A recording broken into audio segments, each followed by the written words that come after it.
Michael. Thank you very much. You're watching the ACC on ESPN, and we do hope you enjoyed that lead up to kick off a big one in the Coastal. Miami on the road. Both teams 4-2 taking on the Hokies of Virginia Tech. No program has defined Thursday night college football on ESPN like this Virginia Tech program has. And this one is a big one, as they've had so many times on Thursday night at Lane Stadium. The Coastal Division in the ACC is wide open. Virginia Tech 2-1 in a good spot. They've already beaten Carolina, who is 3-1. Miami, this may be do or die for them if they have any realistic conference championship hopes. And the fans, after all of that, ready for kickoff. Virginia Tech won the toss. They have deferred. Dave Fleming with you. Laura Rutledge down on the sideline. Jesse Palmer making his way from the field back up here to the broadcast booth. So the Hokies defer. They will kick off to the Hurricanes. Will have the ball first tonight. And Joey Sly has got a big leg into the end zone for a touchback in Miami.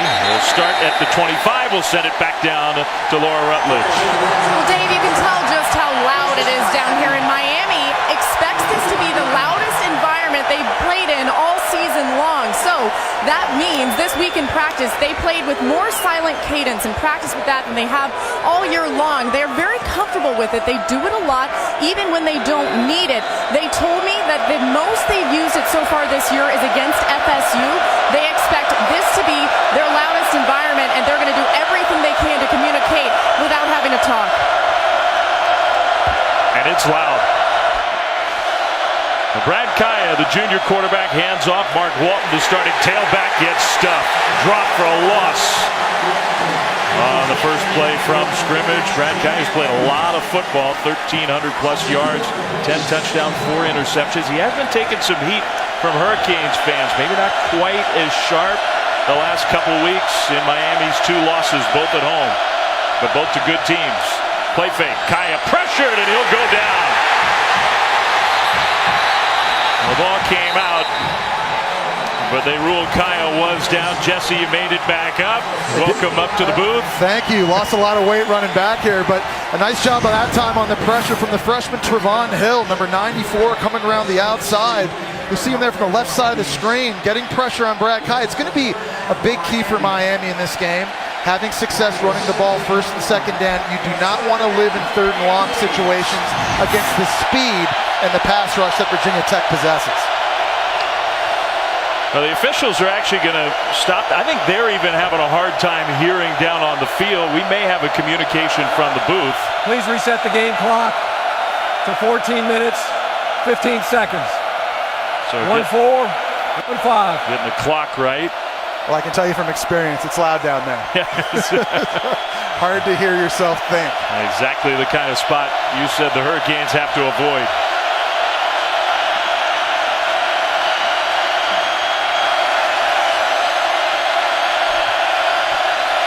Kaya, very conservative. They hand the ball off, and Walton's going down. They get a few. They needed a lot. It's 4th down, and Miami's going to have to punt the ball away. I think you like that if you're defensive coordinator Bud Foster for Virginia Tech, because they're a little bit banged up right now on the defensive line. They've got some key starters out in the game. A couple of reserves having to go early here, but a nice job forcing an early 3 and out. Have you caught your breath? Yeah, I'm good. I am lathered up underneath this blazer. Greg Strauss, just stay a few extra feet away from you here in the booth. Greg Stroman, who's a big play return man, fair catch. And the Hokies will have the ball for the first time starting at their own 35-yard line. Well, a long journey and kind of a circuitous one for Gerard Evans, who has made a big impact. Signed initially with Air Force, kid from Dallas, went to junior college, played very well there, had familiarity with Justin Fuente, the first-year head coach here in Blacksburg, and won the starting job in fall camp. He is a very talented guy who has played extremely well. Yeah, you can see why he was the #1 rated JUCO quarterback prospect coming out last year, because he is the ultimate dual threat. Will hurt you from the pocket and running it. He's going to pitch it on first down, right side. And Miami's defense has really played well. This is a good Hurricanes defense. McMillan with the carry. But the numbers for Jerod Evans early in his Hokies career are excellent. You know, really the most impressive part you see there, 17 touchdowns, only 2 interceptions. He's been a phenomenal decision maker. Hasn't put the ball in harm's way, and as a result, most efficient passer right now in the ACC. They're going to swing it out. Quick hitter. Cam Phillips turning it upfield. First down. But Evans to me is impressive because he's big. He's 6'3", 240 pounds, strong in the pockets, got a good arm, and is an accurate thrower, but he might be the best running back Virginia Tech has. Again, we talked about that. A 235-pound guy that has power but can also make you miss. And Miami has not seen a lot of offenses this year with a lot of design quarterback runs like the Hokies will show them tonight. So first down, they will fake that jet sweep and roll Evans out. He's got an open receiver, complete, another first down. This time the tight end, Chris Cunningham. Well, the Hokies, I don't know what the expectation level quite was coming into the year. First year in so long without Frank Beamer at the helm, but 4-2, 2-1. The real disappointing of those 2 losses was just last week up at Syracuse. The big question is, how do they rebound from that? I think we're still learning a lot about this young Hokies team. Option style play, and the pitch to McMillan, who is dangerous in the run game. He broke 1 tackle, still on his feet. McMillan gets a first down. We're going to see Virginia Tech play with at least 3 running backs tonight. Trayvon McMillan at 205 pounds, actually the smallest of the 3, but he's got a lot of speed. They like to get him outside of the tackles to utilize that, but here, showing a great job pumping the legs, taking multiple canes to bring him down. Well, Miami cannot afford this. Kendrick Norton, who is one of their best, but also one of their only healthy top-line defensive linemen, right away is down on the field. And that is not good news for the Hurricanes. This game has started out very well for Virginia Tech. We'll be back right after this. All right, back here at Lane Stadium. Good news for Miami. It does look like Kendrick Norton is okay. We'll show you what happened. Bottom part of your screen, Norton, number 7, going down to the ground, and from the backside, a knee right to the back of the helmet. That's a guy that they can't afford to miss. You see all the different injuries they've had, and players that are out tonight in the front 7. They don't have a lot of depth, and Norton, I think, has been their most explosive playmaker up front. Hokies with what looked like a design quarterback run. Evans didn't have a whole lot of room, maybe got a couple yards on first down. I mean, that's the thing about the injuries for Miami. They have all piled up along that defensive line. I mean, so many of their top players are out on their front. They're missing their 2 starting defensive ends tonight. They will not play. 2 play fakes. Evans now pressured, and he's going to throw the ball away. So it'll be third down for Virginia Tech, and we'll go downstairs once again to Laura. Well, Dave, as you expected and as you said, Kendrick Norton is okay. Mark Richt actually came up to him on the sideline, asked him if he's all good. He said, yeah, coach, I can go right back in. He has not gone back in for what is now a big 3rd and 9 play for the Hokies. There was no intentional grounding. He did get outside the tackle box, the officials ruled.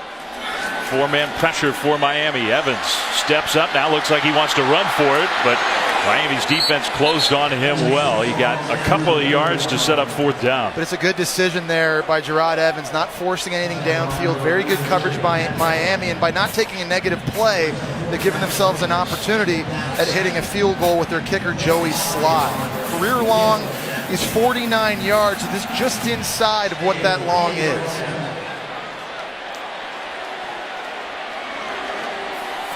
From this distance, it's not been a great year for Joey Slye. This kick is on the way, and it is good with plenty of room to spare.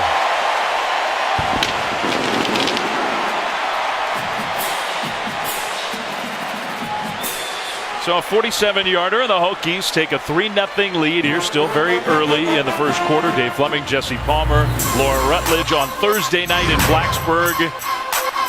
Second most all-time Thursday night college football games played by this Hokies program. Second most home wins. They have been so good at home on Thursday night. No team has doubt. We've been doing Thursday night games on ESPN for 25 years now. Yeah. This is the signature program on Thursday night. It's synonymous, isn't it? And how fitting that they're playing their 300th game at home here in Lane Stadium on a Thursday night. Here in Blacksburg, Virginia, to me, doesn't get a whole lot better than this. The Hokies have embraced it over the years. Some teams sort of get a little uptight about the short week and not enough prep time. Virginia Tech loves these Thursday night home games, and they have thrived in this environment over the years. There'll be another touchback for the Hurricanes and a second chance for Brad Kaaya. Brad Kaaya has played a lot of football. He's a 3-year starter. Came here and won as a freshman 2 years ago on a Thursday night. I really like his arm talent. He's a guy that, to me, throws a very good deep ball, very good in the intermediate zone. He's not going to kill you running the football. He is a pocket passer. He does do a good job sliding around and moving to buy himself time, and we've mentioned it already. Against this pass rush tonight, that's going to be critical. And he has taken a little more criticism these last few weeks than I think we're used to hearing from fans and pundits about his play. This is a guy who's got a real strong track record of excellence. Kaaya, a short completion across the middle for a nice first down gain. That's Stacy Coley. And Dave, a lot of the local media has been very critical of Kaaya these last couple of weeks, and I get the quarterback position. When you're winning and undefeated, everyone's giving you praise. You lose a couple games in a row, they're pointing the finger. But I disagree with it all. I went back and watched the UNC game. He missed 2 throws. He needs more help in pass protection. He needs receivers to get open. I think he's real talented. 2nd and 2. They'll swing it out left side, and that's a completion for a first down and more. The tight end, Chris Herndon, out to the Hurricanes' 40-yard line. And I mean, we talk about the pass protection. I mean, he's literally getting his teeth knocked out. And I mean that literally. Hasn't been great up front. This offensive line has been porous at times, especially facing speed off the edge. And Brad Kaaya has had to throw a lot under duress. This is the hit that knocked his tooth out against Florida State a couple weeks ago. Hurt his shoulder in that game. Wasn't 100% against UNC in their loss. Got to do a better job keeping him standing up. He knocked out a molar. That's hard to do. Those don't come out real easily. Play clock winding down. Hurricanes get the play snapped, and another handoff right side running. Mark Walton, who is a tough runner, ran right into his own offensive lineman, but bounced forward for a gain of close to 9 yards. You know, and this is going to help out Brad Kaaya getting the running game going. And David Njoku, I think, out here at tight end. Watch number 86 right here get a nice seal block on the edge. Working there against Vinny Mahota, and just does a nice job giving the outside lane. Okay, so you reward him for the block with a throw and a catch, and then you see the athleticism of the big guy. And he's so athletic, and he's a guy that can get in the three-point stance at tight end, and you can line him out in the slot, and he can make people miss. A lot of different ways they can use this explosive playmaker. He's only a true sophomore. He was a high jumper in high school, and you can see it from that. I mean, this is a big dude who can move. Kaaya, you mentioned how he is not as mobile as, say, Gerard Evans on the Hokies side. Bit of a different wrinkle. I mean, we do see some zone read in this Miami offense over the course of the first half of the year. There's head coach Mark Richt, who's calling plays offensively, something we didn't see him do a whole lot while he was the head coach at Georgia. He's got a lot of trust in number 15, I think, to bounce back here tonight in a hostile environment. 2nd and 8. Hurricanes moving the ball much more effectively. They went nowhere first time they had the ball. Plenty of time on the play clock. Kaaya, short right and complete to the running back Walton, who could not quite spin away. And Tremaine Edmonds had started to emerge on defense for Virginia Tech. When you watch the film, he just pops out at you. You don't see very many 6'5", 240-pound outside linebackers with this kind of freakish athleticism, the speed and the ability to cover ground. He's an excellent player in space, and to me, he's been the MVP of the Hokies defense this year. Walton breaks that tackle against a lot of guys.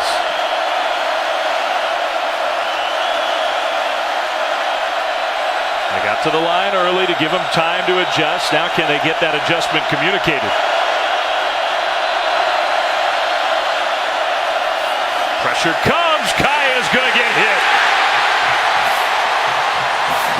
Ricky Walker, the sophomore, up the middle. And it was a group effort. Vinny Mahota was there as well. It was Tremaine Edmonds, who we just talked about, on the delayed blitz and a little bit of a stunt. Look at 49 just wrap around this way. They get a pick on the inside with 60 Woody Barron. Brad Kaaya just hesitated for a split second. He had to go around on the outside. He had to get rid of that football, and just holding on to it too long allowed Virginia Tech to get home for the sack. Yeah, that loss, I mean, Miami was in, they have a field goal kicker, Michael Badgley, who's got a big, strong leg. They were in borderline field goal range. Instead, 4th and 14, they'll be punting. Try to pin the Hokies deep. Angling it away from Stroman. Beautiful punt by Justin Vogel. Virginia Tech will start inside its own 5. The Hokies pass rush for years under Bud Foster, a signature of this Tech program, out in full force in the first quarter. Virginia Tech leads 3-0.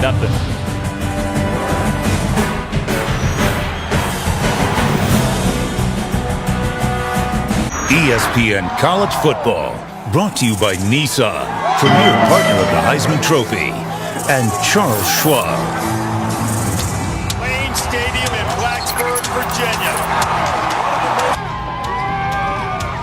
Well, I do hope you were with us at the start of the telecast tonight. We tried to let you experience what it's like on a Thursday night here at Lane Stadium with the Enter Sandman. Jesse was down on the field. Laura was with the team, walking from the locker room.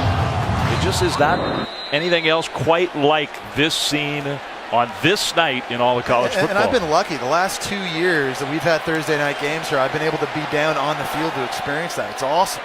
A quick slant and a completion to Bucky Hodges, who is such a talented big target in the pass game for the Hokies. He's 6'7", 245 pounds, and plays wide receiver. It's like trying to cover Kelvin Benjamin of the Carolina Panthers. Quick snap. A handoff McMillan. He had no room to run. In fact, he might have lost a yard. Now here comes a penalty flag late. That one may well be against Miami. It's going to be on number 7, After Kendrick the play Norton. is over, unsportsmanlike conduct against number 7 of the defense. This is his first unsportsmanlike conduct foul. 15-yard penalty, first down. Mark Richt not happy. Good news for Miami. Kendrick Norton's back on the field. Bad news, he's making decisions like this. Plays way over. Got a 305-pound guy just launching himself up in the air, piling on. No need for it. Yeah, you can't do that. Talented kid and an important player for Miami. They are so thin along the defensive front, at least with their top guy. They do have young talent on the defensive line. They're going to give it to Phillips on a jet sweep type play. Yeah, the Miami defense was ready for it. And this is a D-line in Miami that's really active. They like to stunt and twist and loop guys around. They've got so much speed and athleticism, and they're able to create confusion for offensive lines. The reason why they lead the nation with 10.5 tackles for loss per game. Yeah, and it's a good point. Manny Diaz is the coordinator under Mark Richt, and this defense has played really well, and the big plays, the negative plays, have been the major reason why. The fake. Evans keeping it. Evans with that burst of speed and the power. First down to the 45. This option football, and defensively, they didn't have the assignments down right. There was no one taking the quarterback. They put Darian Owens at linebacker on an island. He guessed wrong, took the pitch man, and Evans just hit it north-south. It's a 20-yard rush for the quarterback. And the quick snap, that pass complete to Phillips, getting to the corner.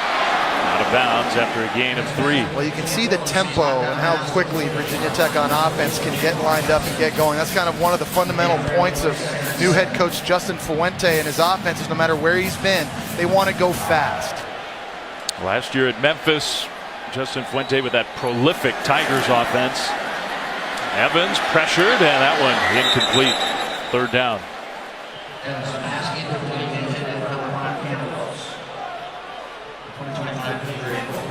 Big reason why Justin Fuente was brought in because of that offense. That's been a major issue here at Virginia Tech for the last several years. Also been an excellent developer of quarterbacks. Coached Andy Dalton at TCU, first-round pick Paxton Lynch at Memphis, and it's been working wonders with this JUCO transfer Evans. Yeah, that overall record is so misleading too.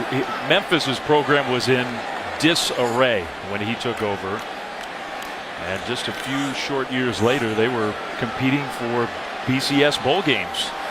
One of the best non-Power 5 teams in the country. That one almost intercepted. Great break on the ball by Corn Elders, one of the best cover men in the ACC, maybe in the country. I think he's the complete cornerback, and he's a guy that has tremendous speed. He's about a 4.4 in the 40-yard dash. You're going to see him here working against Isaiah Ford, the best receiver for Virginia Tech. A little bit of a slip. Isaiah Ford did not come back to the football. And that time, Virginia Tech very fortunate that Cornell didn't come up with the pick.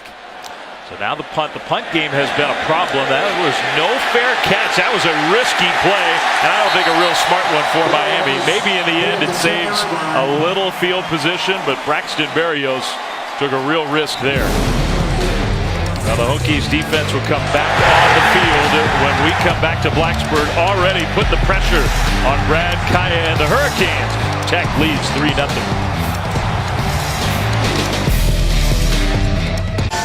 Saturday Night Football presented by Walmart, 8 Eastern this Saturday. Number 2 Ohio State, that incredible road record on the line. Happy Valley will be rocking. Penn State will be ready for that game.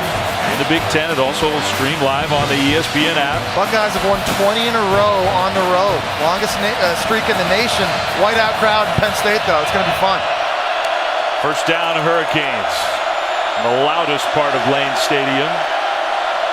Starting at their own 10. They will hand the ball off, and a nice hole on the left side for Joe Yerby, who's the second tailback. Yerby and Walton both talented. Let's go downstairs to Laura.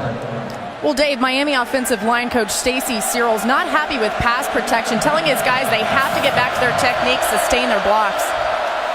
So one solution also is to keep trying to run the ball, and Yerby gets a first down. And that's exactly what Miami has to do, guys, because right now they're a better run-blocking offensive line than they are a pass-protecting offensive line. So early on these downs, especially considering Virginia Tech's down a couple starters up front, it's okay to put your cleats in the ground, try and be physical, reestablish that line of scrimmage, and give Walton and Yerby a chance to go.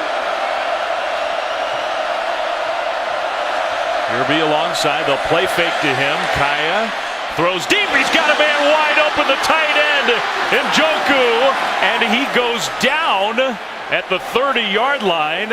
He made the catch, and now he looks like he's a little bit shaken up. A huge gain of 48 yards. I was thinking it was going all the way. Well, there's a coverage bust here, so you're going to see Njoku, and he's just going to kind of run a wheel right up the boundary, and it looks like Virginia Tech's trying to in and out it with 3 different defenders, and they just completely lose him.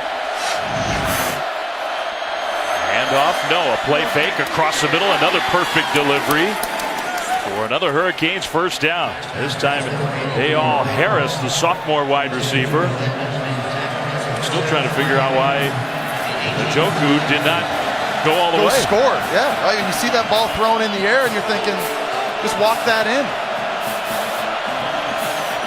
The Hurricanes inside the red zone, where that may come into play. They have not been a great red zone team in terms of scoring touchdowns, and part of it is that. That's a false start. False start. Offense, number 78. 5-yard penalty. First down. You expect these tackles for Miami to be a little bit antsy and jittery here. Again, facing off against Vinny Mahota and Trevon Hill on the other side. The speed that Virginia Tech possesses coming off the edge. You got these defensive ends that line up wide outside and on an angle, a little bit of a tilt in these sprinter stances. Look at these guys.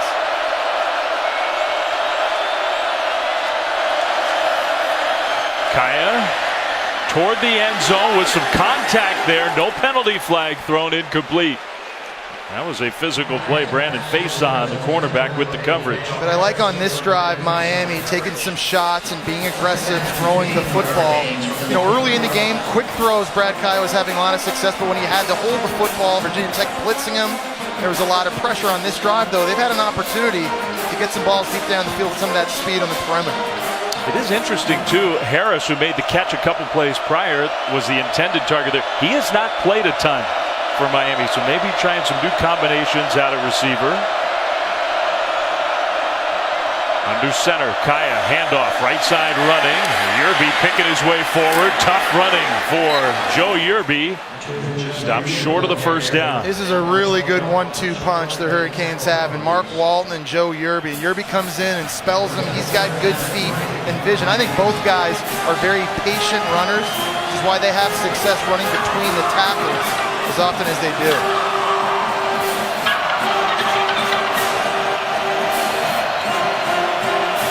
Yerby stays in. There's Bud Foster, the longtime defensive coordinator and one of the best.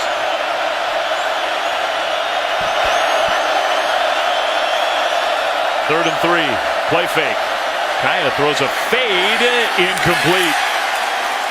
Trying to hit him on Richards, talented freshman. It's 4th down. Well, you're going to wonder what if, obviously, if you're a Canes fan, if the turf monster doesn't tackle David Njoku on that wide open coverage bust by Virginia Tech, you're looking at a minimum 6 points on the board. Nice job of Virginia Tech down in their own end defensively, though, kind of shoring up after that mental error. And that is sort of what we were talking about, where they have had so many problems Miami has in this part of the field. That's why the slip and fall, whatever happened to Njoku, felt so big. Now Badgley, who's had some kicks blocked this year, but has a very strong leg, ties the game at 3. So we may never know exactly what happened, but I think it costs the Hurricanes 4 points, the big tight end. He's one of the more talented guys in the country. Net, Miami puts a field goal up on the board. Tied here in Blacksburg.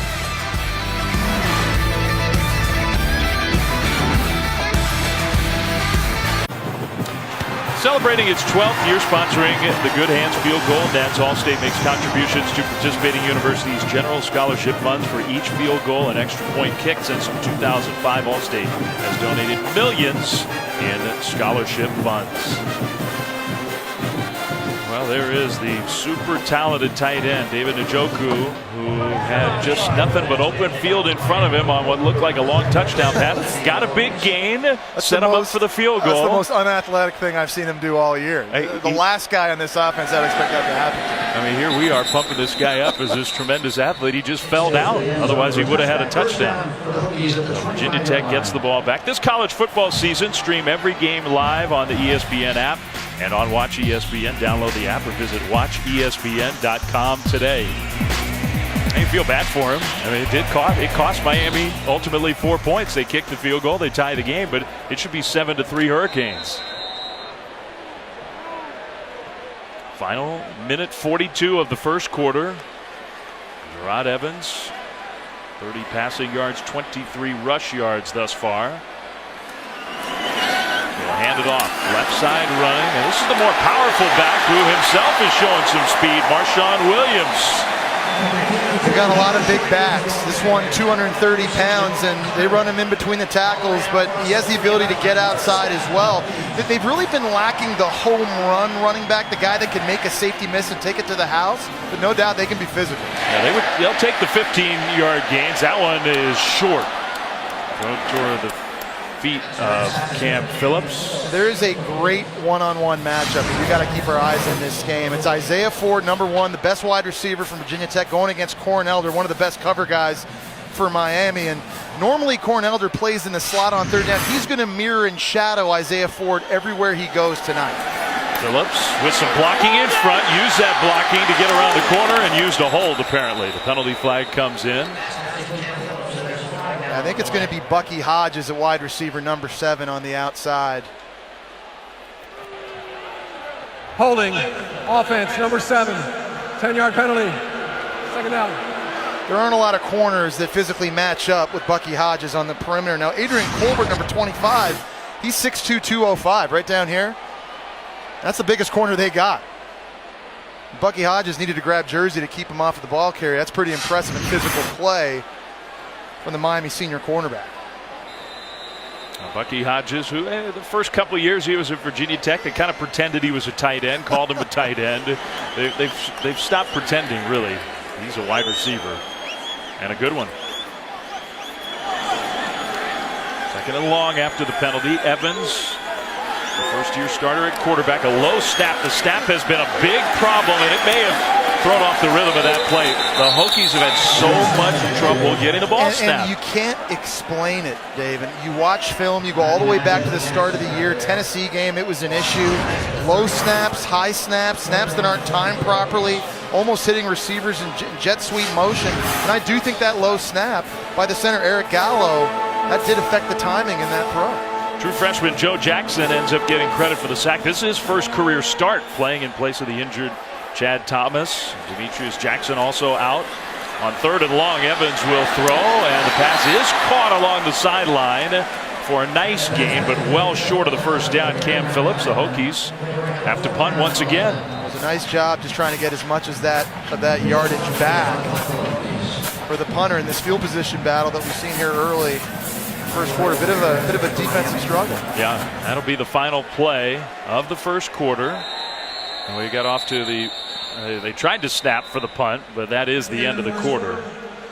We started off with the great scene here at Lane Stadium on a Thursday night with Enter Sandman. The fans so fired up for this big ACC game. The defense on both sides playing well. It's 3-3.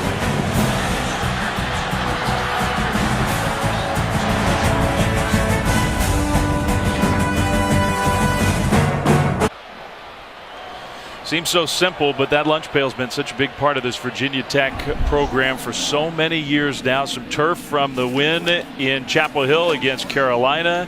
The keys to success, and they still remember the names from that tragic shooting here on campus in 2007. All part of the lunch pail.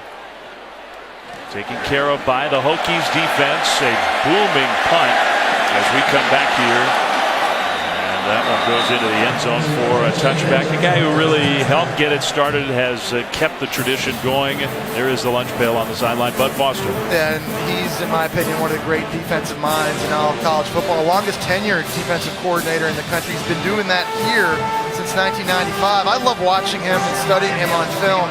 He just is so creative with so many exotic looks and coverage and different alignments and getting guys double covered, and then all the different pressures and his willingness to dictate to the offense. He keeps quarterbacks and offensive coordinators guessing throughout the course of a game. He does it every year. Miami moved the ball well last time they had it. Brad Kaya with Mark Walton as his tailback at the start of this series. 1st and 10 Hurricanes. Kaya, pressure from behind, but he stepped up and now will throw low, incomplete. Intended for Harris. Yeah, that's a miss, trying to go to a wide receiver. It's important that these wide receivers have an impact in these games. I think Miami has speed and explosiveness on the outside with guys like Coley and the true freshman Amon Richards. But in their loss against UNC, receivers only had 4 catches. Wasn't enough. Didn't do a good enough job. Contested throws against man coverage. They got to be better tonight, but Brad Kai's got to do a better job delivering the ball. 2nd and 10. Handoff Walton straight ahead. Got tripped up. Gain 3. I do think, a new coach comes in, Justin Fuente. Frank Beamer retires after so many years of success. Maybe the most important decision he had to make was he going to keep Bud Foster, and Justin Fuente wanted to. And I think very unselfish by Foster too. There's no secret. He probably wanted the head job himself, but his willingness to stay, put his ego aside, pretty impressive.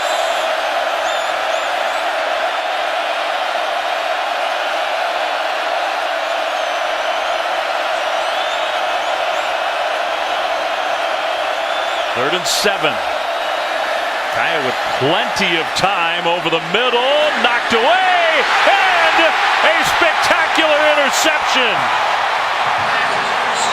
Motua Puaka, the linebacker, tipped it. Terrell Edmonds came in and scooped it up. What a play. A phenomenal job by Motua Puaka at middle linebacker. He's only 6 feet tall, but he can run.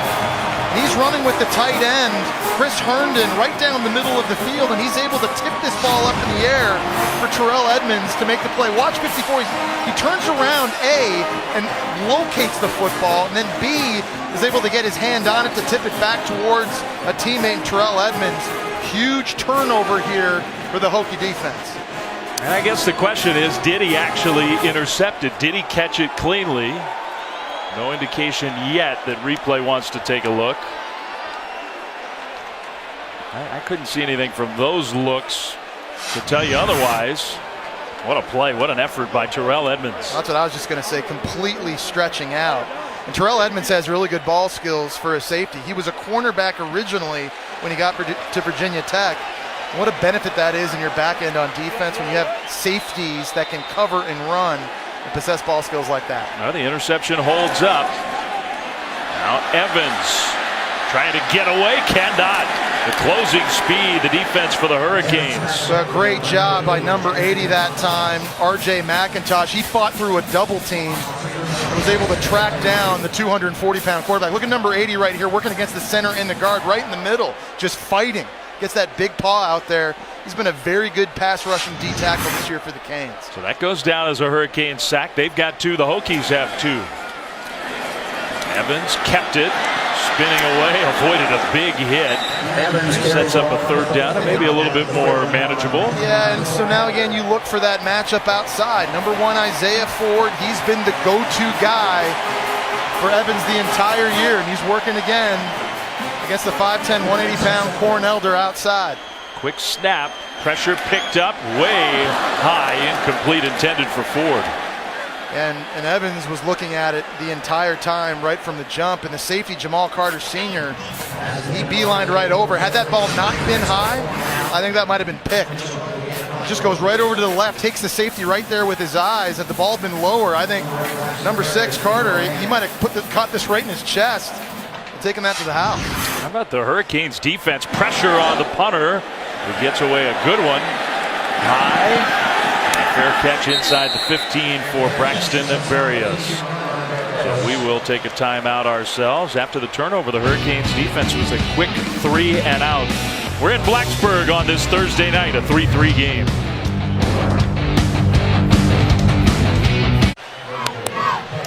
Back in Blacksburg, how about our Aflac trivia question? Here it is. Since 2000, what 2 FBS schools have the highest overall winning percentage? You got to put Boise State in there, don't you? What about all the years with Tressel and then Meyer at Ohio State? Why are you laughing? Okay, 2 pretty good guesses. Way to keep the suspense going, man. That was awesome. Am I right? Penalty flag thrown. Walton straight ahead running. Had a nice game, but I think it's coming back. Holding offense number 68. The penalty was half the distance to the goal. First down. You know what's amazing is, we talked a lot about the starters that each of these teams are missing up front on the defensive line, and yet both offensive lines still having their hands full. I think it speaks to the depth and the athleticism that both Justin Fuente and Mark Richt have on their defensive lines. Impressive. And Tyree St. Louis, who got caught for that penalty, he's been having a hard time. The right tackle filling in for Sonny Adogwu, who is hurt and out for the Hurricanes. That quick hitter and a broken tackle out into the open. Across the 15 out to near the 18. Well, we talked a lot about the players that are missing on the Miami side, and they certainly have had a lot of injury. 2 key players for Virginia Tech on the D-line are also out tonight. Cannon, Nigel Williams, Walton just could not quite get away. They're losing Cannon, who's leading the team in sacks with 4.5. That's him kind of in the back right, and then Nigel Williams, who's been really dominant at defensive tackle on the inside. So Virginia Tech now the starters gonna have to play a little more snaps for Bud Foster, and the backups, even though they're inexperienced, and some young freshmen, they're gonna get some meaningful reps, and they can't afford to be a lot of drop-off. Yeah, he does have talent. Big number 97 in the middle there, a very highly recruited kid. Just a redshirt freshman. 3rd and 3 from the shotgun. Kaya, here comes the pressure, and it's Tremaine Edmonds with the sack. And just nobody getting open for Brad Kaya. Kaya was ready to throw the football, and nobody outside was looking back at the quarterback for a place to go with the ball. And I just think the clock has to go off sooner for Brad Kaya, understanding, look, they're not looking at me, I'm throwing this away now. But one thing we're seeing from Bud Foster, he's blitzing a quarterback that's not very mobile, and he's going to continue doing that throughout the course of the night. So Miami's able to find an answer for it. The defenses on both sides have really been dominant thus far. From the end zone, the angled punt with pressure on is not very deep. Stroman comes way up and makes the fair catch in Miami territory. Well, I know you've been waiting in such great suspense for the answer to our Aflac trivia question, so here it is. Aflac. Okay, what were your guesses? It said Boise State and Ohio State. It could be so many other. Oh, wow. All right. Listen, I'm never usually right on these. People at home know that. So it wasn't like they were holding on to my every word, I'm sure. That easily could have been Oregon, Florida State.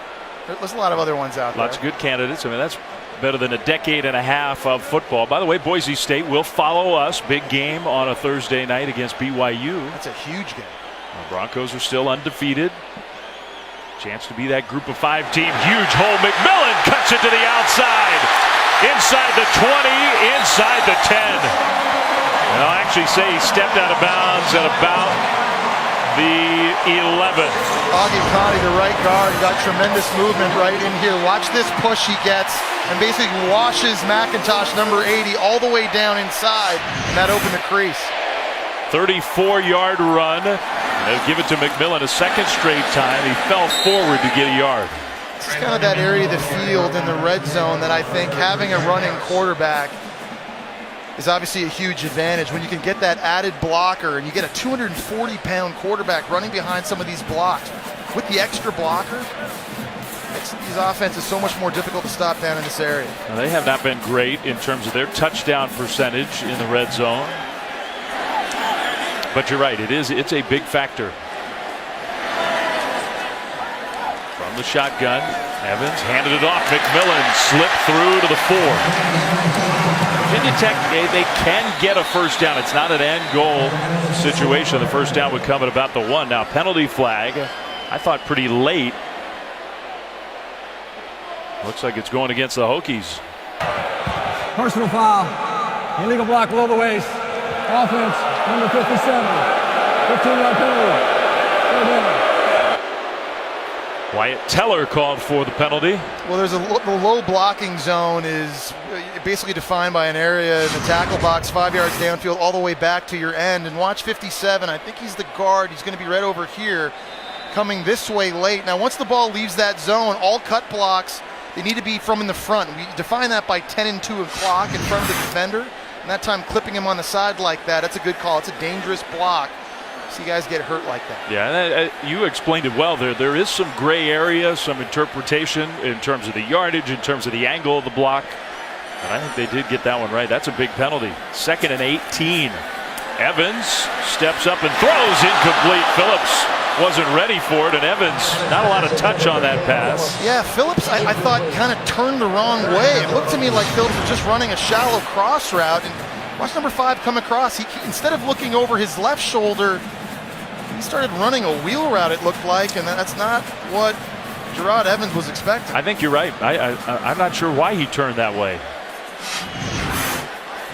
That could have been a touchdown for Virginia Tech. Instead, 3rd and 18. The first down would come at the 1. Evans going to keep it. Evans straight ahead. Gets stuffed. Stood up right around the 10 by the safety Jamal Carter, who is a big hitter for the Hurricanes. It's 4th down. He proved it right there. Hitting a much bigger quarterback than he was and stopping him right in his tracks. You haven't seen a lot of defenders, certainly defensive backs, get a chance to put a hit on big number 4 like that this year. Carter, the guy who missed the first half last week against Carolina because of a targeting penalty that he was called for against Florida State. Another field goal try for Joey Sly. Good hold. Kick is up and good. Maybe a moment of waiting for the crowd, but yeah, it was through. The Hurricanes defense gives up the big run, but then holds. Hokies kick the field goal. So McMillan out in the open. Hokies ground game has been impressive, but what if for Virginia Tech they settle for 3?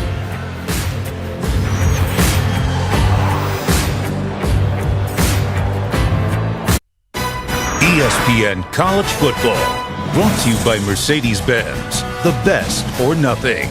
And Kay Jewelers, for 100 years, every kiss begins with Kay. Because I know you've been dying to see the Hokie mascot through. We started with the live bird way back in the day. We transitioned to the mascot costume. It's really not a bird, though, necessarily. It was like a chant and a fight song invented for Virginia Polytechnic Institute way back in the day, and it was kind of just a so then they had to pick. Chant. Yeah, you got to pick something. You got to pick something. So why not a turkey? Yeah, I think it's good. You start thinking about Thanksgiving coming up. Yeah. Great place to be around Thanksgiving time. The colors, the maroon, the orange. This is the time of year you see the colors on the field. You see the colors Out in the trees, the leaves are changing. Brad Kaaya, meanwhile, maybe not totally enjoying this first half so far. No doubt about it. He's been under a lot of duress tonight. Bud Foster's been dialing up the blitzes and pressures, and it looks at times as though Brad Kaaya maybe has been a bit confused by the different coverage looks he's getting. It's forcing him to hold on to the football a split second too long. He's now got to do a better job with that clock in his head, getting rid of the ball, having a plan. Wouldn't be surprised to see Mark Richt, the play caller, start dialing up maybe some more screens, some quick throws to the perimeter of the field to get the ball out of number 15's hands. Well, sometimes these can be a little tricky to track, but pure blitz plays, 4 times the Hokies have done it, 3 times they've sacked Kaaya. So the blitz has really been effective. That time it was the run defense in the backfield to drag down Yerby.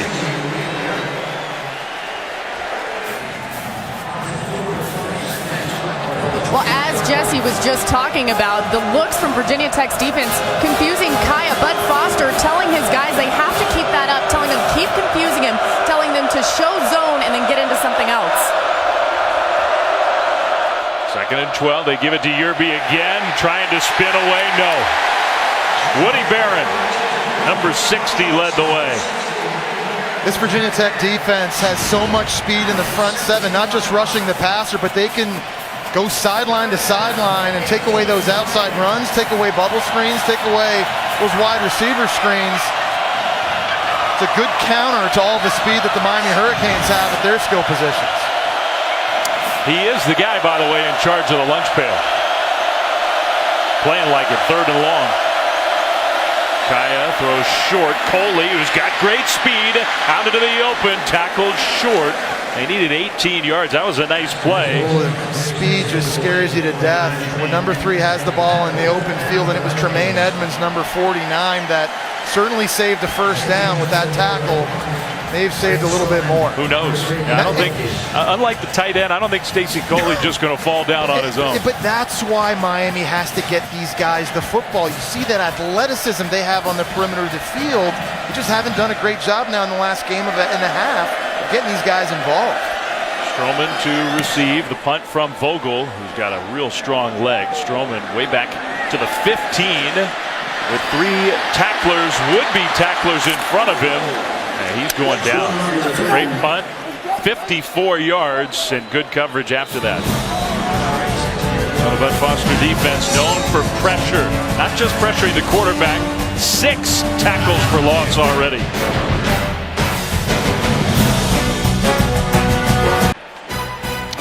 Well, great college football in the SEC on Saturday. We get it started with Arkansas and Auburn at 6 Eastern, and then Jesse. Yeah, another top 25 matchup, 9 p.m. 23 Ole Miss taking on number 25 LSU. Coach Orgeron's 3rd game as interim head coach in Baton Rouge. And who will be there? I'm going to be there. Brent Musburger, Kaylee Hartung, keeping it real. The Jesse Palmer World Tour heads to Louisiana this weekend. Bucky Hodges with a penalty flag in the backfield. Made the catch, but did Evans get hit late? Yeah, he did. That's another bad penalty by D-line. Personal foul. Roughing the passer. Defense number 92. 15-yard penalty. First down. It's Cortell Jenkins, number 92, just working up the middle. You see the ball's way gone, and I tell you, you don't have to do it. He's lucky that there was some contact there made also with his helmet to the face of Evans as defensive coordinator Manny Diaz looks on. I mean, you can't do that. That is such an easy call for the officials. There's been 2 bad penalties in this game so far by D-linemen from Miami. Fake the fly sweep. Rodgers wide open over the middle, and a little shiftiness makes another man miss. Inside the 30, inside the 20, still going. What a play from the senior. A lot of misdirection in this Virginia Tech offense. And they faked a jet sweep that carried a lot of flow with Miami. Jet sweep coming this way, linebackers going this way, and he's just coming right down the middle of the field uncovered. Sam Rodgers is a versatile player. Play running back, tight end, receiver. Did you know he had that in him? Evans, end zone, touchdown. With the flag, Hodges for now. I think it's going to be defensive holding. Defense number 4. Holland to climb. Results of the flag. Touchdown. After that penalty, this Virginia Tech offense completely explodes. Explosive pass to Sam Rogers on the pop pass down the middle of the field, and then finding Bucky Hodges in the back of the end zone. Tug on his jersey there by Jaquan Johnson, number 4, wasn't enough to hold up the 245-pound wide receiver. Extra point is good. 3 plays with that penalty, a big part of it. Sam Rogers, who knew? I mean, we know 45 is a tough kid, a valuable player, a leader. I'm not sure I knew he had that in him. He's got some wiggle. I didn't know he had that kind of speed and game-breaking ability either, but Virginia Tech, Justin Fuente, Gerard Evans, they'll take it. 4 missed tackles, 52 yards, and then the very next play, number 70, so tough to match up with. Hodges with the catch, making his quarterback happy. 13-3 Hokies.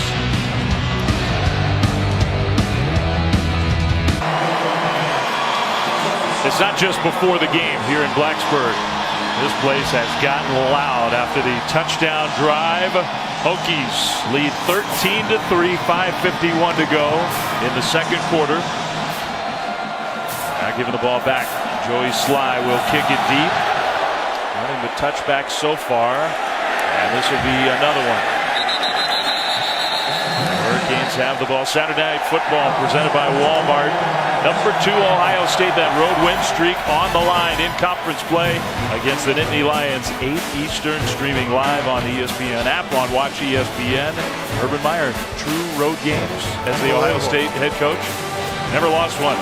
Unbelievable. And how about JT Barrett? We talk about the ESPN Heismanology through week 7. That great second half last week on the road at Wisconsin. Square in the race right now for the Heisman as well. He's going to have to play well again. Remember, he had that great comeback win a few years back up in Happy Valley too, and that overtime win. Meanwhile, Jake Browning just kind of playing it cool for the Huskies.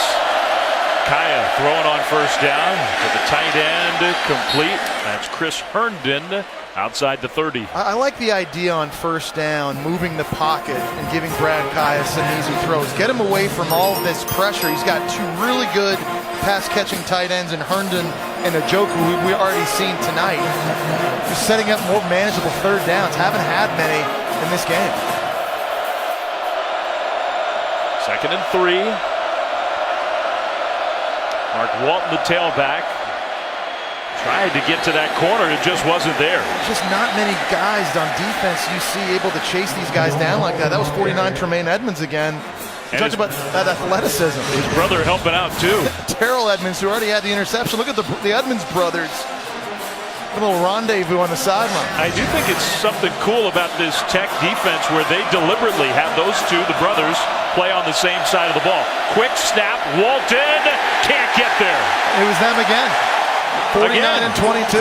The Edmonds brothers just converging. They communicate extremely well, and then they kind of play off each other. See them here just rally to the football. 2 phenomenal athletes outside. There's Tremaine, 49. Terrell was in that mix too. It's really, it's a dynamic that it's hard to replicate. Those 2 kids are so close. And they deliberately do that. They play them on the same side of the ball so they can use that communication. They can read each other's body language. They have great chemistry, obviously, off the field, but also on the field. Yeah, pretty unique situation, college football. Just sophomores from down the road in Danville, one of 3 Edmonds brothers who played for the Hokies. Fair catch by Stroman. And they are playing big, the Edmonds brothers, tonight. Yeah, really, we go back to Terrell's interception on the tip bottom. They're 2 off the locker. Gets the big interception, and then the big brother, Tremaine Edmonds. I say big because he's physically bigger, getting the sack as well. You know, we saw a lot of brother combinations in the Frank Beamer era. There was like 25 different brother combinations. Of course, Hokie fans will remember the Fullers. Vinny, Corey, Kyle, and Kendall all played here, all went on to the NFL. But this Edmonds brother duo deal, pretty good too. And their older brother Trey was a part of this program for a long time. Grad transfer, he went to try to get some more carries and is playing for Maryland. Jet sweep to C.J. Carroll. There is the longtime legendary head coach Frank Beamer, and they have kept Frank, as they should, a big part of this program. Yeah, no doubt about it. It's great obviously seeing here. You consider what he did, not just as a player here in a retired jersey, the number 25, but how he turned this program around into a for a while a national contender and perennial ACC champion. McMillan gets knocked from behind, but pushed forward for the Hokies first down. Yeah, this front seven for Miami now needs to stiffen up and start shutting this run game down. It's going to be incumbent upon the linebacker core, and this is a defense right now starting 3 true freshmen at linebacker. Only program in the country doing that. It's remarkable. These guys have played well this season. They got to pick it up. It is. It's a credit to them. Shoulder fake. Nice delivery. Rodgers again. Sam Rodgers becoming the big weapon for the Hokies into Miami territory. It was the shoulder fake that froze the middle linebacker, true freshman Shaq Quarterman, for just a split second, and that allowed Rodgers to get in behind him and make the play. We're used to seeing Rodgers carry the football or be a fullback and tight end block. Not the plays he's making tonight catching the ball. First down, another shoulder fake, a little sidestep and a deep throw into coverage. Incomplete.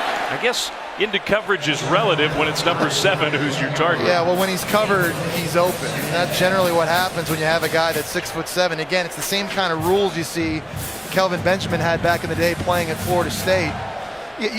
He's probably going to play tight end at next level, maybe, but this guy really is a receiver. They use him as one, and they'll give him jet sweep handoffs. They'll throw him screens. Remarkable athleticism. Handoff, McMillan tripped up. It'll be third down. Let's go down to Laura. Well, Dave, we've seen Isaiah Ford for Virginia Tech have to take a couple series off in this game. It's because he's dealing with a right ankle injury that happened against North Carolina. He's trying to play through it, but it doesn't help when you're dealing with Corn Elder all night, too. I think that's true. It is pretty impressive. They have found ways to move the ball without the guy who's been so by far their biggest playmaker. Trying to convert a third down for the first time all night. They don't have a single third down conversion. They get Ford the ball back in, and he shows some of that burst. First down, Virginia Tech. Yeah, there's a way to do it creatively. You throw him the quick screen. Corn Elder playing about 5 yards off. And the inside block, you see right there, number 34, running back McMillan. He's able to get the block on Elder, and that helps spring him. Handoff, McMillan going backwards now, and he's going to stay backwards with a flag on top of it all. A very productive play for the Miami defense and a big hit on McMillan. Holding, offense, number 57, 10-yard penalty, second down. Now that was not an automatic accept that penalty. When you're in borderline field goal range, maybe that makes the decision for Mark Richt, but they lost a good chunk of yardage. Miami had to at least consider keeping the result of the play. I do got to say, I am impressed with the youth of this defense. It looks like they're correcting it now. Yeah, they're going to decline that penalty, which makes sense. Yeah, it does. I was a little surprised when they took it. It was a loss of almost 5 yards. Officially a loss of 4, 2nd and 14 instead of 1st and 20. It is a really young, banged-up defense for Miami. They'll throw out with blockers in front. Phillips hits that hole quickly. Out of bounds at the 26. Just a nice mix right now of quick passes to the outside, shot plays down the sideline. Got some pump fakes and working number 45, Sam Rodgers, over the middle of the field. And they're getting the ball out of Evans' hands pretty fast. Hokies are going to get the ball at the start of the second half. It feels like a big sequence here for the Hurricanes defense. Already down 10. Fake pitch. Evans keeps. Evans gets away, but comes up short. Trying to duck under and get that first down. Short by a couple of yards. Maybe it did. Well, quick decision by Justin Fuente. He sends the field goal team out there. Well, and I like it because Joey Slies kicked the ball well tonight. Coming into tonight with 16 in a row. Miami uses a timeout, so the Hurricanes want to keep some of that time to get the ball back before halftime. So they will use the timeout. We have a quick moment to check in studio with Adnan Virk. Adnan? All right, Dave, thank you very much. Coming up on the Land Rover halftime report, we'll shine a spotlight on the Boise State Broncos. How some trick plays and a man named Spurbeck have catapulted them into the national conversation. And also a little something we call Virk in Overtime. We bury some teams and shine a light on some teams that deserve some more love. Sorry, Flem, Stanford struggling right now. Back to you guys. We'll see you at the half. They beat Notre Dame on the road last week. That's a positive.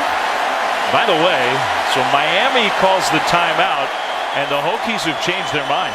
So that's interesting. 3 for 7 on 4th down this year. And it looks like they're going for it on 4th and 2. It's Williams, the tailback. Evans for a rare snap under center. 4th down with a hard count, and maybe just trying to draw Miami offsides with no intention of going for it. Looks like that's the case. Now Hokies use a timeout to avoid that penalty.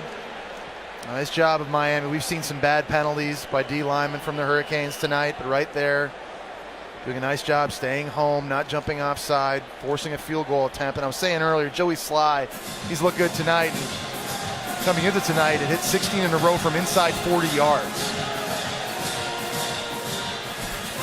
But you're right, Dave. I mean, critical to get the points when you have the opportunities.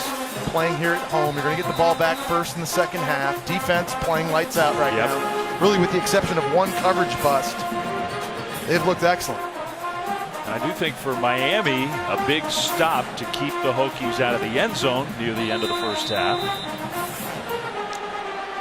Sly looking for his 3rd field goal of the evening. 38 yards. A little high snap, but a good hold and right down the middle. Perfect. Colton Taylor, the holder, did a nice job there. The Hurricanes struggling here in a tough environment. Miami, they were up to the 10th ranked team in the country. They lose to Florida State, and it's been a struggle since that game. Yeah, and then of course they have a home game. Brad Kai is getting his molars knocked out, and a big one. He throws a touchdown pass on 4th down to Stacy Coley. All they need is the extra point to tie, maybe send it to OT. It gets blocked. And of course, the next week they would lose at home again to North Carolina, and it's a team right now that's fighting a lot of adversity. A couple weeks ago, they were undefeated, 10th in the nation. You've seen historically here the last couple of years that quote-unquote hangover effect that they've had to deal with once losing that Florida State game. It's been an unhappy theme since 2013 for Miami's. The loss to the Seminoles, and they can't break that streak. They thought they had a great chance to do it this year as a favorite at home. And then that extra point miss, block. So disappointing. Last week, the first half was very sluggish against Carolina. Touchback. Hurricanes have 2 timeouts in 1:28. Down 16-3. You go back to their last 8 quarters, the Hurricanes offense with Kaya, with these receivers, with the 2 talented running backs, the big tight ends, 2 touchdowns in their last 8 quarters of offensive football. Unbelievable. You could argue that tonight they're probably playing the best defense of the 3 they've played so far. And the offense looks so explosive. The schedule was different, but competition. But it looks so explosive the first month of the year. Now let's see if the Hurricanes can get something positive going before halftime. Both Edmonds brothers blitzing, and both got picked up. Kaya still had nowhere to go with the ball. Now he'll throw incomplete. The feet got tangled up trying to get the tight end, Njoku.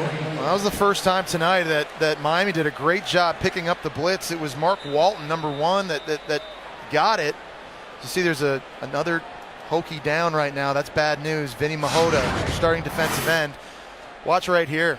This block by Walton. That was able to give Kaya time. He was trying to throw an in route over the middle of the field, but the window never cleared. Yeah, that's a great job on the coverage. Mahota just diving at the end of the play. That's when he got shaken up, it looked like. And Kenna Canham, the starting defensive end, already out in this game with an injury. And missing Nigel Williams, a defensive tackle, and can't afford to be without their other starting defensive end, Mahota. He is wobbly. That would be 3 starters down on the D-line for Virginia Tech. Well, and good news, though, for Brad Kaya and the Miami Hurricanes here. An opportunity with some backups in the game to, one you got to take advantage of, taking some shots. Got a really good kicker in Michael Badgley. He's hit a 51-yarder this year against Florida State, so they probably got to get somewhere near Virginia Tech's 35-yard line to have a shot. Maybe a shoulder problem for Mahota. I don't know if it's a stinger or something more serious than that. The flip side is 1:21. Virginia Tech's got 2 timeouts, 2 more incompletions. They could have like a minute, the Hokies could, to get the ball back and try to score themselves. Well, I think Miami, you're down 16-3. You got to be aggressive here. Throwing over the top. It is complete. Inside the 40, a big play. Amon Richards, the freshman. And the true freshman is their best deep threat. He has tremendous speed, and Brad Kaya does a good job, I think, of putting a lot of air under his deep throws. It allows the receivers outside to locate the football. Nice play by the true freshman. That's 39 yards. Good coverage on that play, but the pass completed anyway. Kaya rolling, throwing, threw it out of bounds. Stops the clock with 58 seconds. That's plenty of time with 2 timeouts. But there are some good signs here, I think, if you're Mark Richt. One, you've shown the ability now to pick up the pressure from Virginia Tech and at least give Brad Kaya some time to throw the ball down the field. And 2, you've hit on a big one outside. Earlier, they had the long completion to Njoku, but that was because of a coverage bust. That time, you had a receiver straight out, beat the corner Strom into the ball. That was Miami's first down of this quarter with a minute to go in the second quarter. 3 receivers right, 1 to the left. Some big targets out there for Kaya. Pressure. Kaya tripped up. Going down. Woody Barron is playing a big-time game tonight. And a really interesting look by Virginia Tech here on these pass rush situations. Watch all the D linemen at the line of scrimmage. They're all in sprinter stances. No one's down in a 3-point stance. Who's coming? Who's dropping back in coverage? They're stunning. They're twisting. And they're trying to create confusion up front for the Miami offensive line. Miami calls a timeout after the sack with 49 seconds on the clock. 3rd down. 8 tackles for loss per game. You said it, Jesse. I thought after the game on Saturday, which was it was a disappointing loss for the Hokies, no doubt about that. Up on the road in Syracuse, the numbers looked bad for the Virginia Tech defense, but I think we watched the game. We thought Virginia Tech's defense played better than the numbers would indicate. Yeah, really, they gave up, an explosive play on a cover 0 look early in the game. There's a trick play that also caught them. Explosive plays have kind of been the issue for this Hokie defense. You've seen a couple of them tonight as well. But talking to the coaching staff, you kind of got the feeling they were really angry about that loss in Syracuse. They didn't think that was indicative of who they were, and they wanted to make an example of Miami here on national television tonight, especially when you consider they've lost 3 of their last 4 games against the Hurricanes. But I think tonight you're getting a better indication of Justin Fuente and his defense and how dominant they can be. And I think one thing about Justin Fuente, he's known as an offensive, he is a very bright offensive coach, but he's a head coach, and he gives his defense a chance to do what they want to do, play the style that Bud Foster wants. He pays attention to the defensive side of the ball, and this is a big play for his defense. 3rd and 14.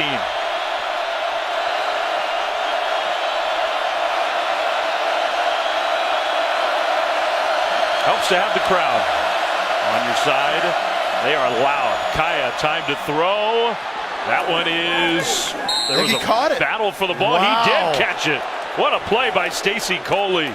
This is a tight window that Kaya has to fit this into, but how about the catch radius by Coley? He's got a defender, Adonis Alexander, at 6'3", draped all over him, and Coley stretches out, plucks this with the hands, brings it into the body. Did he have any help? Did the ball ever touch the ground? I thought it did. I think it was right in his body. I think that's a catch. Now they're going to stop play and look at it. Ruling on the field is a completed pass. That play is under further review. Wow. Joe Ryder is our replay official. Now the ACC also gets help from the ACC conference headquarters, so it's sort of a group effort. So I think what they're going to be doing here, one, is looking, does he have possession of the football throughout the entire process of it? Did the ground ever help him catch the ball? At the end of the day, a 50-50 ball. Yeah, I think that is the question ultimately. The process of the catch, but mostly did the ground assist him? The ball can move, but did the ground assist him? You have to have complete and continuous control throughout the entire process of the catch. There has to be indisputable, it can be no indisputable video evidence to overturn this call. And again, on the field, it's a catch. So is there anything that you see here in this replay that shows otherwise? Indisputably, with 100% conviction, I don't think there is. I think that's a call that's going to stand. I think you're probably right. It's not that the ball cannot touch the turf. It can, but the turf can't help you make the catch. You have to have full control of the ball even as it's touching the ground. And I'm just not sure we have the evidence to overturn the call on the field. I think the football is being engulfed by 2 sets of hands. There's like 4 hands around the football when it's being wrapped into his body. How about Stacy Coley? Here's a guy that plays inside, he plays outside, runs good routes. We've seen the true freshman Amon Richards on a big play earlier, and now Stacy Coley here, what appears to be another big play. After further review, the ruling on the field stands of a completed catch. I think it's a good call. Good call. And these Miami wide receivers that didn't make enough big plays in their loss against UNC last week, making some more plays here tonight against a very good defense and tight coverage. All right, so now 33 seconds with one timeout. And they will wait to get the play set up. And now they will roll that clock. So precious seconds starting to tick off. Kaya cannot take too much time here. That was 8 seconds before they got the ball snapped toward the end zone. Touchdown! Braxton Berrios, and what a delivery from Brad Kaya. What a big sequence for the Hurricanes. Yeah, it's a nice job. They had Coley in the slot running a double move, and that forced the safety to just pause for a second. Watch Coley in the slot run the double move right there. The safety playing at the hash was watching Coley. He slipped for a second. That allowed Braxton Berrios to clear up. And what a nice job manipulating the pocket and sliding and stepping up by Brad Kaya. See, that's an impressive drive by him. I believe that's the quarterback Brad Kaya always has been, and you saw it there on that drive. Extra point, hooked. Right, not even close by Badgley. Wow. That was not even close. And he's pointing at his chest. He knows he pulled that himself. Blocked extra point against Florida State a couple weeks ago at home was critical. How costly will this be? Time will tell, but it's a good snap. He did have the laces out. That's for sure. It wasn't a great hold, but one Badgley nonetheless, I think feels like he should have hit. Yeah, extra point. You figure it wouldn't make that big of a difference, but man, the biggest one of the year, of course, was against the Seminoles. We showed it just a moment ago. I'm sure Hurricanes fans are loving seeing this again. But that play changed the course of their season. Well, absolutely. I mean, if they hit that extra point, you got a tip and block field goal against UNC as well. Yeah, I mean, what if they make that extra point? Go to OT at home, win that game, and carry the momentum. Do they carry that over against UNC? Are they undefeated right now and a top 10 team? It's amazing these seasons how they hinge on little moments like that and how the players respond to it. Mark Richt, you saw the shot trying to be positive with his kicker. He needs his kicker to be mentally tough, stay in this game. You would figure 19 seconds the Hokies would probably play this pretty conservatively. I would think so. Getting the ball back first here in the second half. What a big drive for Miami. And the wide receivers making the plays. Badgley trying to shake that off. Well, he's a guy that's made a lot of big kicks in his career. Had 25 field goals last year, which was a school record. You kind of see him laughing it off. And that's good news, too, because if you're playing on the road, huge division game, they're going to need him to make some more big kicks. So that will end it here in the first half. A spirited game at Lane Stadium on Thursday night, 16-9. Hokies lead. We'll hear from Mark Richt after this. First to the studio. You're watching the ACC on ESPN. A spectacular fall night in Blacksburg, Virginia, the home of the Hokies. And a good one. A big, important game in the Coastal Division in the ACC. Virginia Tech leads Miami 16-9. First half highlights. And we had a lot of big plays on the defensive side. The Edmonds brothers tremendous. Yeah, for the Hokies here. Terrell Edmonds, the safety, getting the interception. Big brother Tremaine Edmonds moving in for the sack. But it was on the final drive of that half that we saw Brad Kaya under duress start making some throws down the field in tight windows. Receivers making big plays for him. Kaya able to manipulate the pocket. Get a score. They did miss the extra point. It'll be interesting to see how that affects this team moving forward as well. But I think a big storyline we're going to be looking at in this game, can Miami's offense continue finding those big shots in the passing game? As the opportunities are presenting themselves in man-to-man coverage, and then conversely, can Virginia Tech's defense stop allowing the explosive plays? They've been so good at that. Heading into last week's game against Syracuse, they've given up a couple now, especially in the throwing game. And right now, we've got what we expected, I think. A close battle here in what's a wide-open ACC Coastal Division. And it's hard, I think, to overstate how important that last drive was for the Hurricanes. I mean, they had a chance to be down big. Hokies getting the ball first, not feeling good at all. The touchdown totally changed the feel of the game. And you see there the explosive plays defensively for Virginia Tech and how that's changed. Got them in trouble in their loss against Syracuse. Already 10 plays tonight of 10 yards or more, something we've not seen them give up at all this year. Well, let's go down on the field to Laura Rutledge. Laura? Guys, Justin Fuente, just as calm as ever when I talked to him after halftime, but he did say he wants to get even more pressure on Brad Kaya. He said you saw it. You can't allow him to have time in the pocket because he will make those throws. As for the offensive side, he told him at halftime, just keep plugging away. Points and yards will be hard to come by in this one, and we can't let up. Well, I did. Mark Richt, Laura talked to Mark Richt. You might have seen that during halftime. I did like the way that he put it. Put the ball in play, almost like a baseball analogy, where if you strike out, nothing good can happen. If you get the bat on the ball, maybe something good happens. The equivalent for Miami, just get rid of the ball. Don't take the sack. Over the middle and incomplete. A low throw. Hodges tried to scoop it up. And I think a big key here for Miami's defense in the second half is having great eye discipline and knowing where the football is. There's a lot of eye candy from Virginia Tech when you see linemen pulling and they're faking jet sweeps and play action passes and pump fakes, and a couple times the Hurricanes' eyes have gotten out of place and they've given up big plays. That's got to slow down now for them in the second half. 2nd and 10, a little extra pressure coming. That throw short. Phillips with the catch, and then the nice run after for the first down. A play ago, it looked as though Gerard Evans may have hit his hand on a helmet as he was throwing. Watch him deliver this football, and it kind of looks like it got caught there on the face mask of R.J. McIntosh, number 80 for the Hurricanes.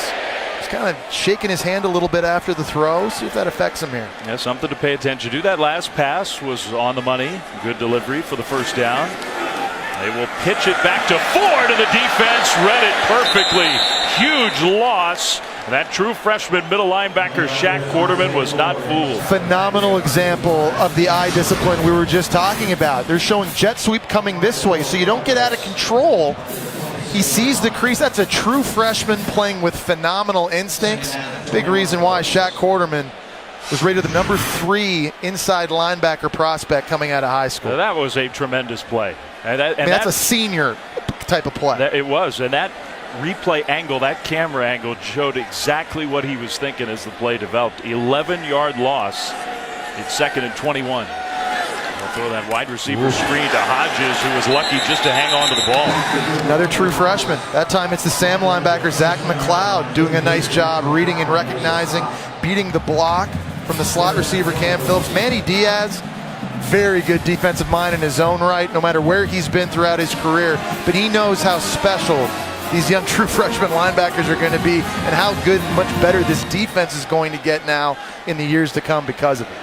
Another 3rd and long for the Hokies. 3rd and 19. Miami looking for a stop right away in the second half. Evans will hand it off. Kind of a draw type play. McMillan up the middle, and he had a long way to go. He got back across the original line of scrimmage, but well short of the first down. But a really good sign for head coach Mark Richt. The last time the offense had possession, they drove down the field in a 2-minute situation, scored a touchdown. Now your defense comes out at halftime, force a 3 and out here. Young team playing on the road, hostile environment, impressive. 2 sequences where this game has really changed. A big punt inside the 5 with a Hokies bounce to deaden it, and the snapper Colton Taylor got down it inside the 10. How about our inside access brought to you by AT&T? If you were in the stands for Enter Sandman in the student section, maybe this is what it would have felt like. Yeah, I feel like I was kind of standing semi-close to that. I mean, it was loud, and it was bouncing the entire time. Just looking up at the crowd from field level, it was just awesome. So maybe not quite like being right there, but a good look at those students and how excited they get before the game, during the game, after the game. Hokies defense for the first time on the field in the second half. Brad Kaya will see if he can build on that drive with a lot of time. Throwing well short, incomplete. It's a clean pocket. And I think we saw that on the last drive of the first half. And there on that first play, this offensive line is kind of settling in. They're IDing who's coming, who's dropping in coverage, and they're working their double teams and at least giving Brad Kaaya an opportunity to step up and throw the football. When he has time, I mean, normally you're going to see the stuff we saw at the end of the half. There were a couple beautiful passes from Kaaya.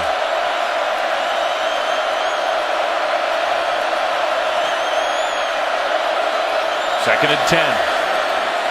Swing it out left side, and the tailback Mark Walton just couldn't quite stay on balance.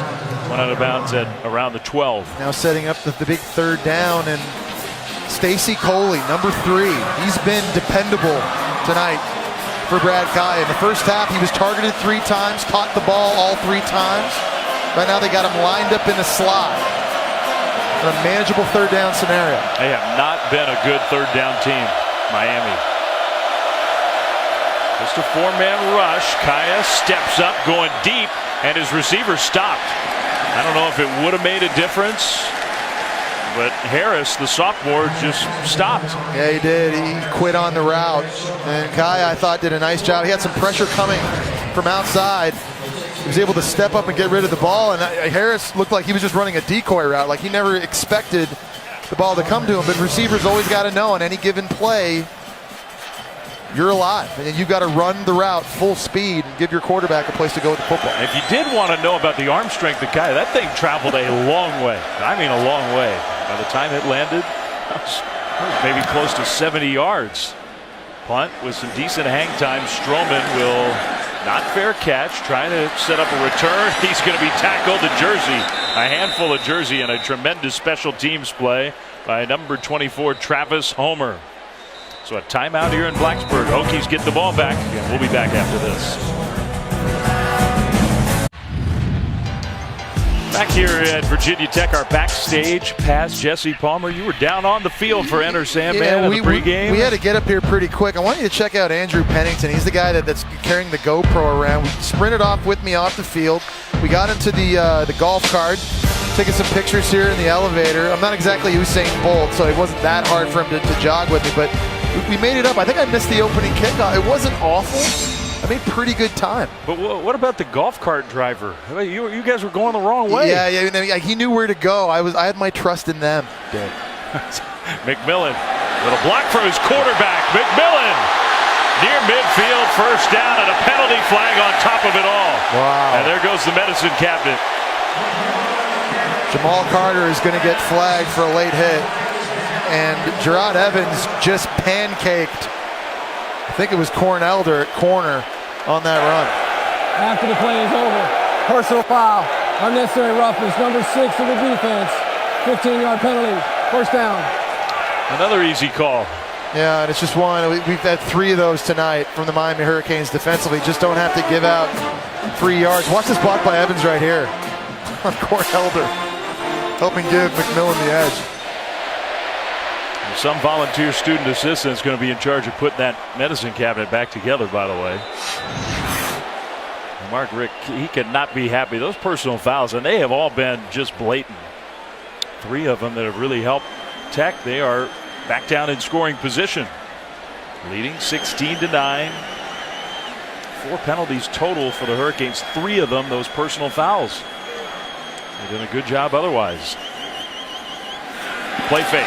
Across the middle, Hodges goes up and gets it. He just has such good body control, and obviously at 6'7", he can climb the ladder, but he also has the ability to go to the ground and make the awkward body catch. Strong hands plucking it away into the belly, and I don't think the football touched the ground. I think that's a catch. Yeah, he kept it cradled. Impressive athlete, and right now, throwing away from Cornelder, who's been matched up with Isaiah Ford. I think Ford only has 1 catch on the game. First down, Hokies, and another snap that was not perfect. Evans did a pretty good job, and with the power at the end of that run, McMillan ends up making a nice gain.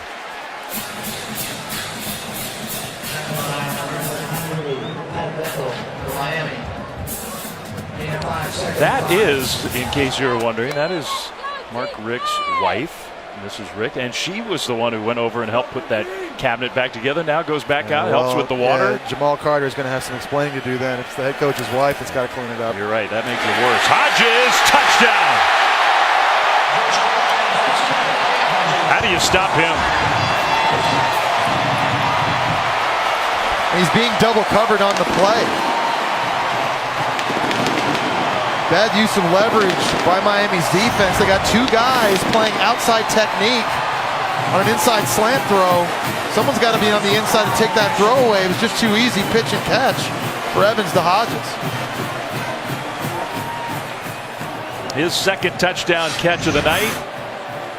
4-play drive. The penalty helped. Extra point is good. It's 23-9, Virginia Tech. So the Hokies will celebrate here on a Thursday night, playing well again in this environment. We look ahead to Saturday. Some of the storylines to look ahead to in week 8 of this college football season. 11 teams still undefeated. We'll see if Boise State can stay undefeated tonight. Who can stop Alabama? That is a good question. Nick Saban's team against Tennessee looked basically unstoppable. Top league, is it still the SEC? The Big Ten's having a great year. The ACC having a tremendous year. Those Broncos, by the way, Boise State coming up when we're done. Boise State and BYU. So can the Broncos stay undefeated? They'll be tested by BYU and the Cougars. BYU, a team that's beaten Michigan State, beaten Mississippi State, had very close games against good teams like West Virginia and UCLA. There's a lot of offensive firepower in that game. There's two really good quarterbacks squaring off, two really good running backs as well. Yeah, McNichols from Boise, I think, has had already two 200-yard rush games this year. Then, of course, Jamal Williams, who's the school's all-time leading rusher at BYU. Yeah, that's going to be a great game later tonight. Boise State's win against Washington State continues to look better and better as the Cougars play better. Your group of 5 leaders, okay, we know one of them at least is going to get a shot for one of those BCS bowl games. It may be one of these 3, likely to be Houston, Boise State, Western Michigan. The top 3 with some signature wins, especially that win by Houston against Oklahoma. Yeah, you just kind of feel, it'd be interesting to see if Boise State still needs Houston to lose one more, because if they go unbeaten the rest of the way and beat a highly ranked Louisville team, remember it's the highest ranked group of 5 that goes to the New York Six Bowl. I think if they beat Louisville, depending on what happened, they would need a lot of help, but they could still be in the playoff mix. Houston could be. Yearby tackled out in the open field. I mean, look, we got so much more. It feels like we're getting closer and closer. The playoff rankings are going to come out for the first time. The committee rankings here fairly shortly, less than 2 weeks. So we're well into the college football season, but things can change so dramatically. And what's so great about it is so many of the highest ranked teams still have major tests in the month of November. Quick hitter to the tight end. Njoku used a blocker, got the first down. Still feels like a huge play in this game. Njoku, who was just out all on his own. Perfect pass and tripped and fell. And Miami ended up getting a field goal, but he was going to score a touchdown. Back in the first quarter, here we are in the third quarter. The Hurricanes up against it. Hands it off. Yearby got back to the line of scrimmage, no more. That's a great job inside. Ricky Walker, number 98. He's a backup defensive tackle who's seeing more time again because of the injury to starter Nigel Williams. There's the freshman Trevon Hill, also a backup. Been impressed with the depth up front on this D-line. And Jesse Bud Foster did. He pointed out those 2 guys. Also said Tim Settle, real talented guy. He's number 97, standing there on the sideline, but they have some depth along the line. Pressure comes, incomplete. The big hit from Tremaine Edmonds. And Brad Kai is not a statue, but he's not going to kill you scrambling and running the football. When Virginia Tech played Tennessee and Dobbs at quarterback, and then Dungy in Syracuse, it was more difficult to blitz because the fear of a running quarterback, but Bud Foster's continued to dial up the pressure on Brad Kai, and that's not going to stop, I think, here in the second half. I think if you're Brad Kai, I think you have to anticipate seeing it right here on third down.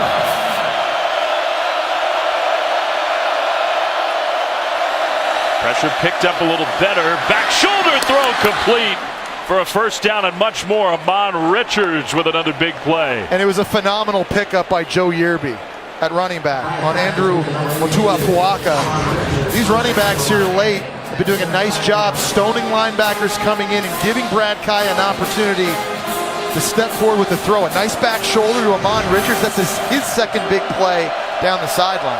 And they'll throw it on first down. Kaya with all kinds of time. Just scrambling. We'll see if he throws it away. He does. He took a major hit from Woody Barron, who's been putting pressure on all game long. Yeah, I mean, listen, this has been happening to Brad Kaya all season long. Each and every week he's playing, he's put his toughness on display. And listen, he's 6'4", 215 pounds. I was down on the field with him before the game. He's not a little guy. He's not an easy guy to get down on the ground. He's taken his fair share of punishment, but he's been extremely tough, having to stay in the pocket and having to deliver. Look at that, 29 dropbacks. Look at all the pressure he's already been under. 4 sacks, 6 hits taken by Kaya. Second down. In the pocket again, wide open, caught, and touchdown. The second tight end, Chris Herndon. It's the same route that Virginia Tech had a coverage bust on early in the game when Kaya hit Njoku. And Njoku slipped and fell down. This time it's Herndon. He's just running a simple wheel route. Watch him here in the slot. He's going to run outside. 2 Hokie defenders take the outside receiver. And Herndon's able to stay on his feet. And all of a sudden this Miami offense looking like the explosive offense we expected to see at the start of the year. Big time. This game is a long way from being over, and this time the extra point is good. That has not been a certainty for the Hurricanes. Badgley this time kicked it through, and Brad Kaya and Miami's offense, Jesse, they've come to life. Yeah, they have. Offensive line doing a better job with protection, running backs stepping up and picking up blitzes. Brad Kaya's been sharp. Does help when you get the blown coverage.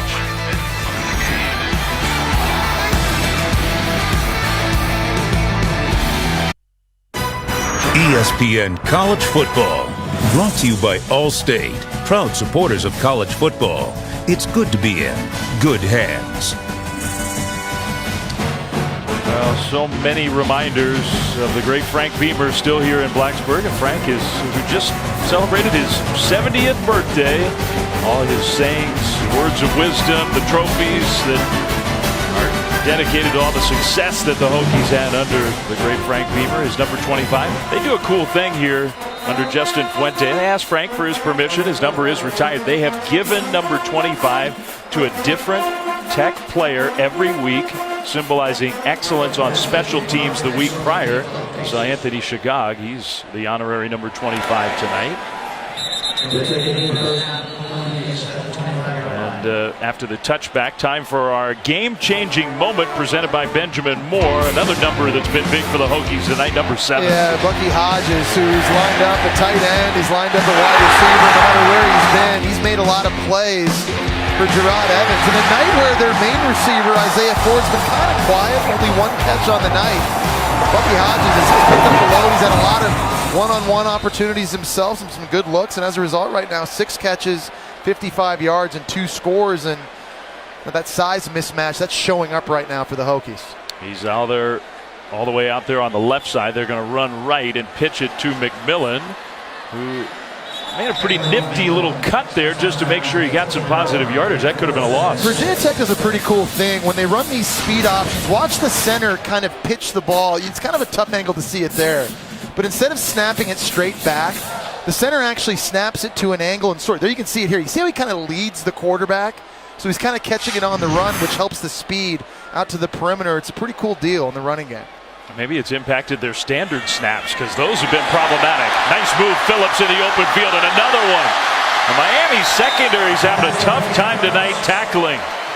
Well, Cam Phillips with the big gain, and now there's an injury. Yeah, and that's Rayshawn Jenkins. That's Miami's leading tackler coming into the game, and he was covering Cam Phillips out in the slot, and he is in a lot of pain. Yeah, you hate to see that.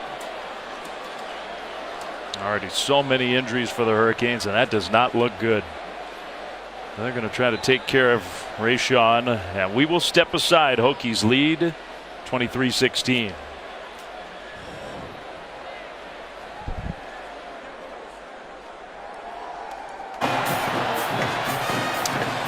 The senior safety for Miami, Rayshawn Jenkins, coming off maybe the best game of his Miami career against North Carolina. He's played well again here tonight, being helped off the field. He got hurt on the last play. You might have seen the replay as we went to break. He'll go to that medical tent that the Hurricanes set up on their sideline. It did not look good. And we can only hope that it's not quite as serious as it looked. Jenkins out of the game, and I don't think he'll be coming back in. Hurricanes down so many players on their front. Now they lose a key guy in the secondary. Still hanging tough with Virginia Tech. Gerard Evans and the Hokies offense. 1st and 10. 7-10 and rolling here in the third quarter. 23-16. McMillan gets the handoff. And they got right near midfield. Maybe falls forward an extra yard into Hurricanes territory. You just wonder how many more of these injuries that Miami can afford to sustain. They're already playing with 4 true freshmen right now in their front 7. They've been doing that for a lot of the season, but now a little bit more inexperienced now playing in the back end. Evans, that shoulder fake, stepped up, pressure coming, he goes down. That'll be a sack. He lost a yard. Quarterman was there. Kendrick Norton was there. Just impressed with the instincts that these young true freshman linebackers have been showing here in recent weeks. There's pressure coming up from the outside that initially forced Evans to step up. It was Quarterman who was able to kind of fill that gap. Remember, we saw him make that great tackle on that reverse play at the beginning of the second half. These young linebackers just growing up before our eyes here as the season unfolds. And I think sometimes he gets dinged a little bit. He's maybe not the fastest linebacker, but man, his instincts are fantastic. The throw on the move is on the money. Hodges for a first down. They've got a new corner in the game right now, number 12, Malik Young, who's now trying to follow Bucky Hodges. Just a lot of cushion given up by number 12. That's just too easy for Hodges to come back to. Now you see him subbing off the field, new bodies, trying to get fresh legs in the secondary for Miami. Another catch for Hodges, his 7th of the night. The handoff, McMillan. Cut it upfield, McMillan still going. Gets down to the 31-yard line. That'll push him over 100 yards for the night. Yeah, and I've been impressed just with the running back group in general for Virginia Tech because it's been McMillan running the ball, but then we've seen Sam Rogers make a lot of big plays catching the ball. Yeah, they list him. He's a part of that running back room, even though he's sometimes a tight end, an H-back. He's helping out on the speed option. They pitch it to McMillan. First down, lowering that shoulder inside the 30, close to the 25. They would love to do this, to start getting more running backs making guys miss. That was one big reason why this offense needed so much of the quarterback run game in Gerard Evans, because they didn't have guys lined up behind them that were really hitting home runs. But we've seen 34 show some wiggle in this game, and they need that here in the second half of the year. I think he carried it just 9 times last week on the road at Syracuse. They have fed him the ball tonight. He gets the block down. What a catch! Leaping, tremendous grab by Isaiah Ford. Yeah, Isaiah Ford is kind of the definition of a go-to receiver. Good routes, really good hands, speed to beat you deep, and at 6'2", he can do this. He can elevate, climb the ladder, and pluck the football. Most games, if number 1's lined up one-on-one, that's where Gerard Evans' eyes are going. And he's got that look right now at the top of the screen with Corn Elder in press coverage. Yeah, that time Elder wasn't right next to him, and they gave him the ball. Rogers is going to throw! Touchdown! Yeah, he can do it all. The fullback, Stephen Peoples. Remember the game against Ohio State? I think Rogers did it that night, and he throws a touchdown pass here tonight. Yeah, Stephen Peoples did a really good job acting. He's working outside, making it look like he's going to block somebody, and then he's able to release. Look at the left side of the screen. See Peoples, he's got his hands out like he's getting ready to block the corner. Runs right by him. A nice catchable ball thrown by Sam Rogers. Yeah, what can he do? That is his 2nd career touchdown pass. The extra point is good. The Hokies have gotten to 30. What was a defensive war early has turned into a bit of an offensive explosion on both sides. Virginia Tech with the trickeration as they lead right now 30-16.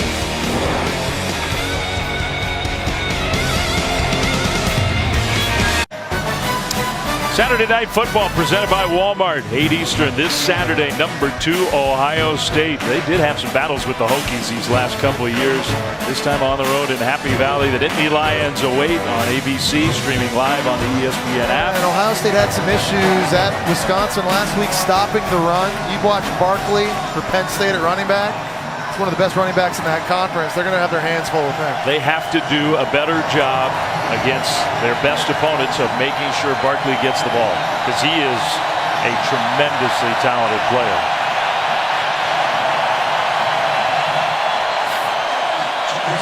And if they can do it, maybe they got a chance Saturday night for the upset.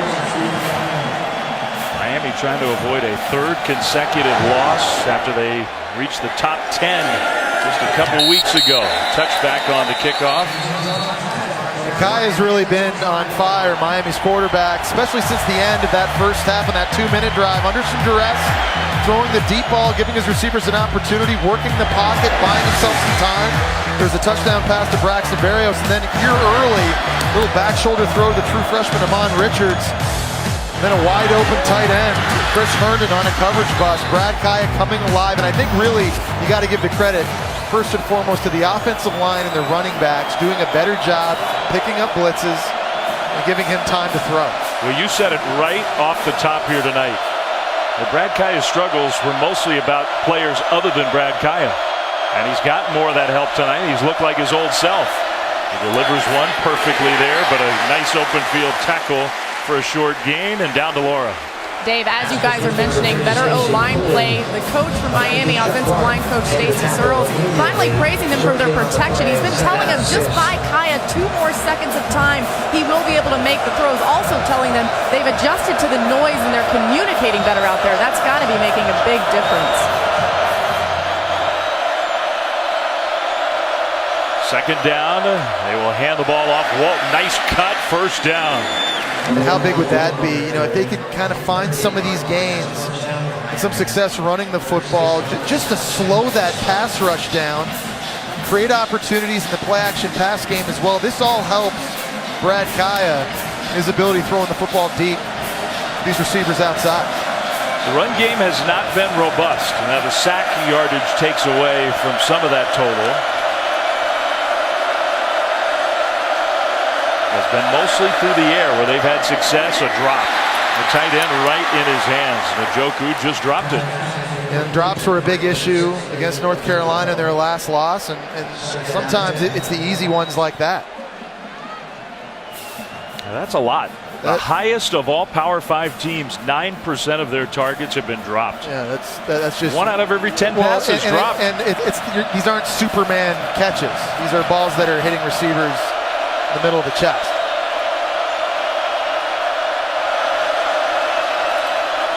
Second and long, Walton got away from 1 tackler, not the second.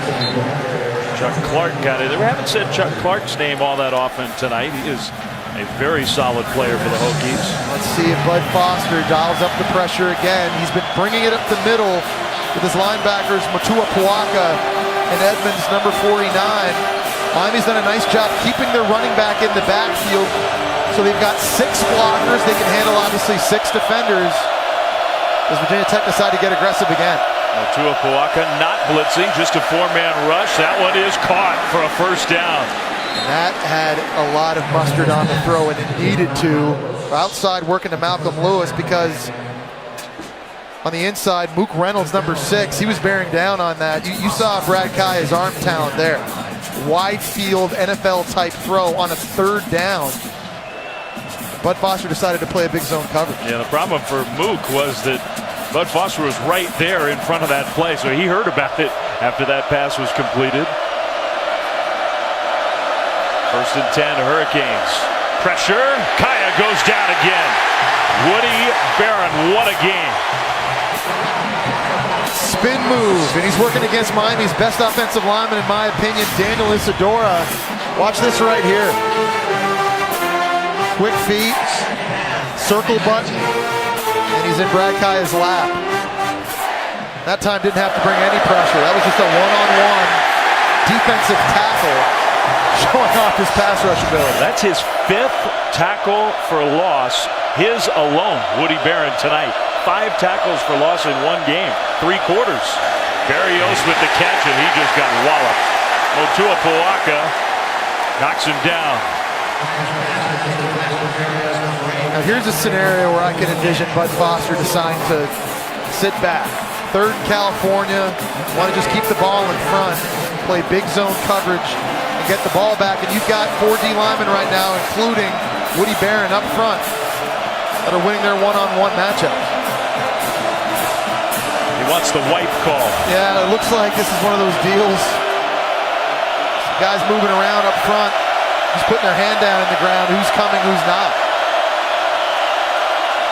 They get the play snapped. Kaya across the middle, tipped up and incomplete. Trying to hit Chris Herndon, the tight end. Motua Puaka has been excellent tonight in coverage. Remember, it was him on that exact same matchup, on that exact same throw earlier, that got the tip up for Terrell Edmonds to make the interception. He's not very big. He's 6 feet tall. He's giving up a lot of height to a much bigger tight end. I think he just got a piece of that before it ricocheted off the helmet of the Miami tight end. I mean, that's a matchup. If you're Brad Kaya, you see that, I'm taking it too. I mean, that's where the ball needs to go, and Bud Foster knew it was a big play there by his middle linebacker. But I didn't know he could do the scissor kick. That was pretty nifty.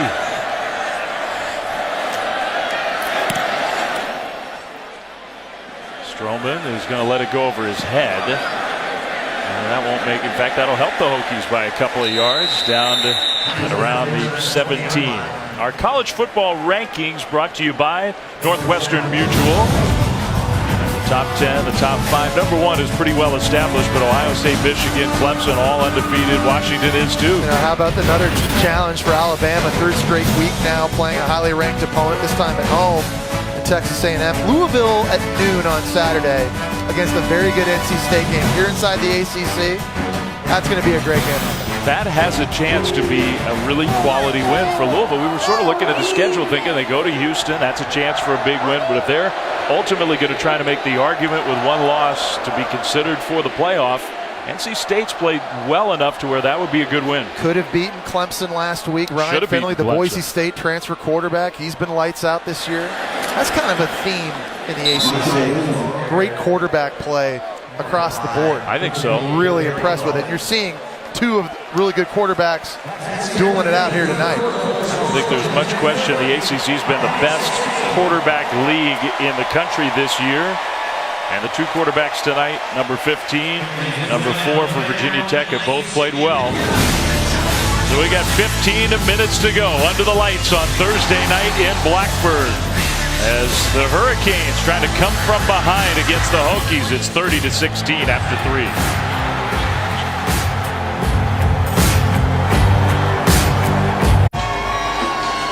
Taco Bell is a proud sponsor of the college football playoff. Be on the lookout for Taco Bell student sections and passionate fans like these at games all season long. We got a lot of choices in Blacksburg tonight. Great student support for this Virginia Tech program. Dave Fleming, Jesse Palmer, Laura Rutledge. A little dancing, a little chanting, cheering. Great, really fans everywhere around here, isn't there? I mean, we stay about 45 minutes away in Roanoke for these games, and the people are so nice. Really support this team. They travel, they get this place full. Special place. Isaiah Ford out in the open. So maybe they're going to start to get Ford going. That's a Hokies first down on the first play of the 4th quarter. Yeah, these Miami cornerbacks are starting to play off, and they're kind of getting away from the line of scrimmage. And you see the little trail technique, and kind of a bailout there by Cornelder. It's that slant throw a lot easier to complete. That's the 23rd first down for Virginia Tech already. They have done a nice job moving the chains. Speed option play.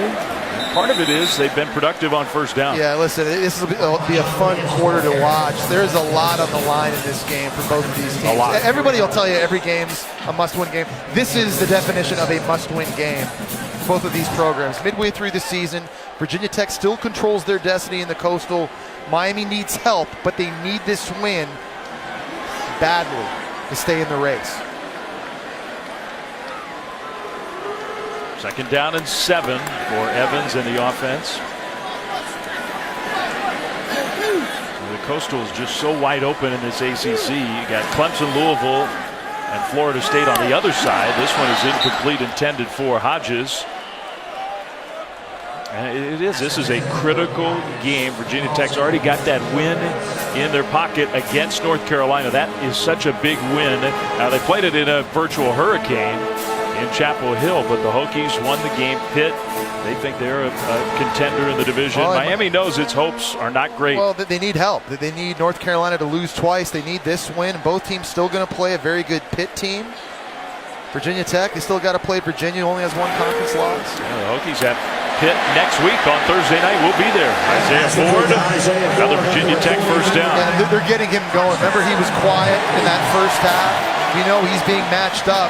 Miami's best corner, Corn Elder, but give this coaching staff credit. Justin Fuente, their offensive coordinator, Brad Cornelson, they've been creative in finding ways to get number one, the Rock. Right now, they got him opposite the field, away from Corn Elder.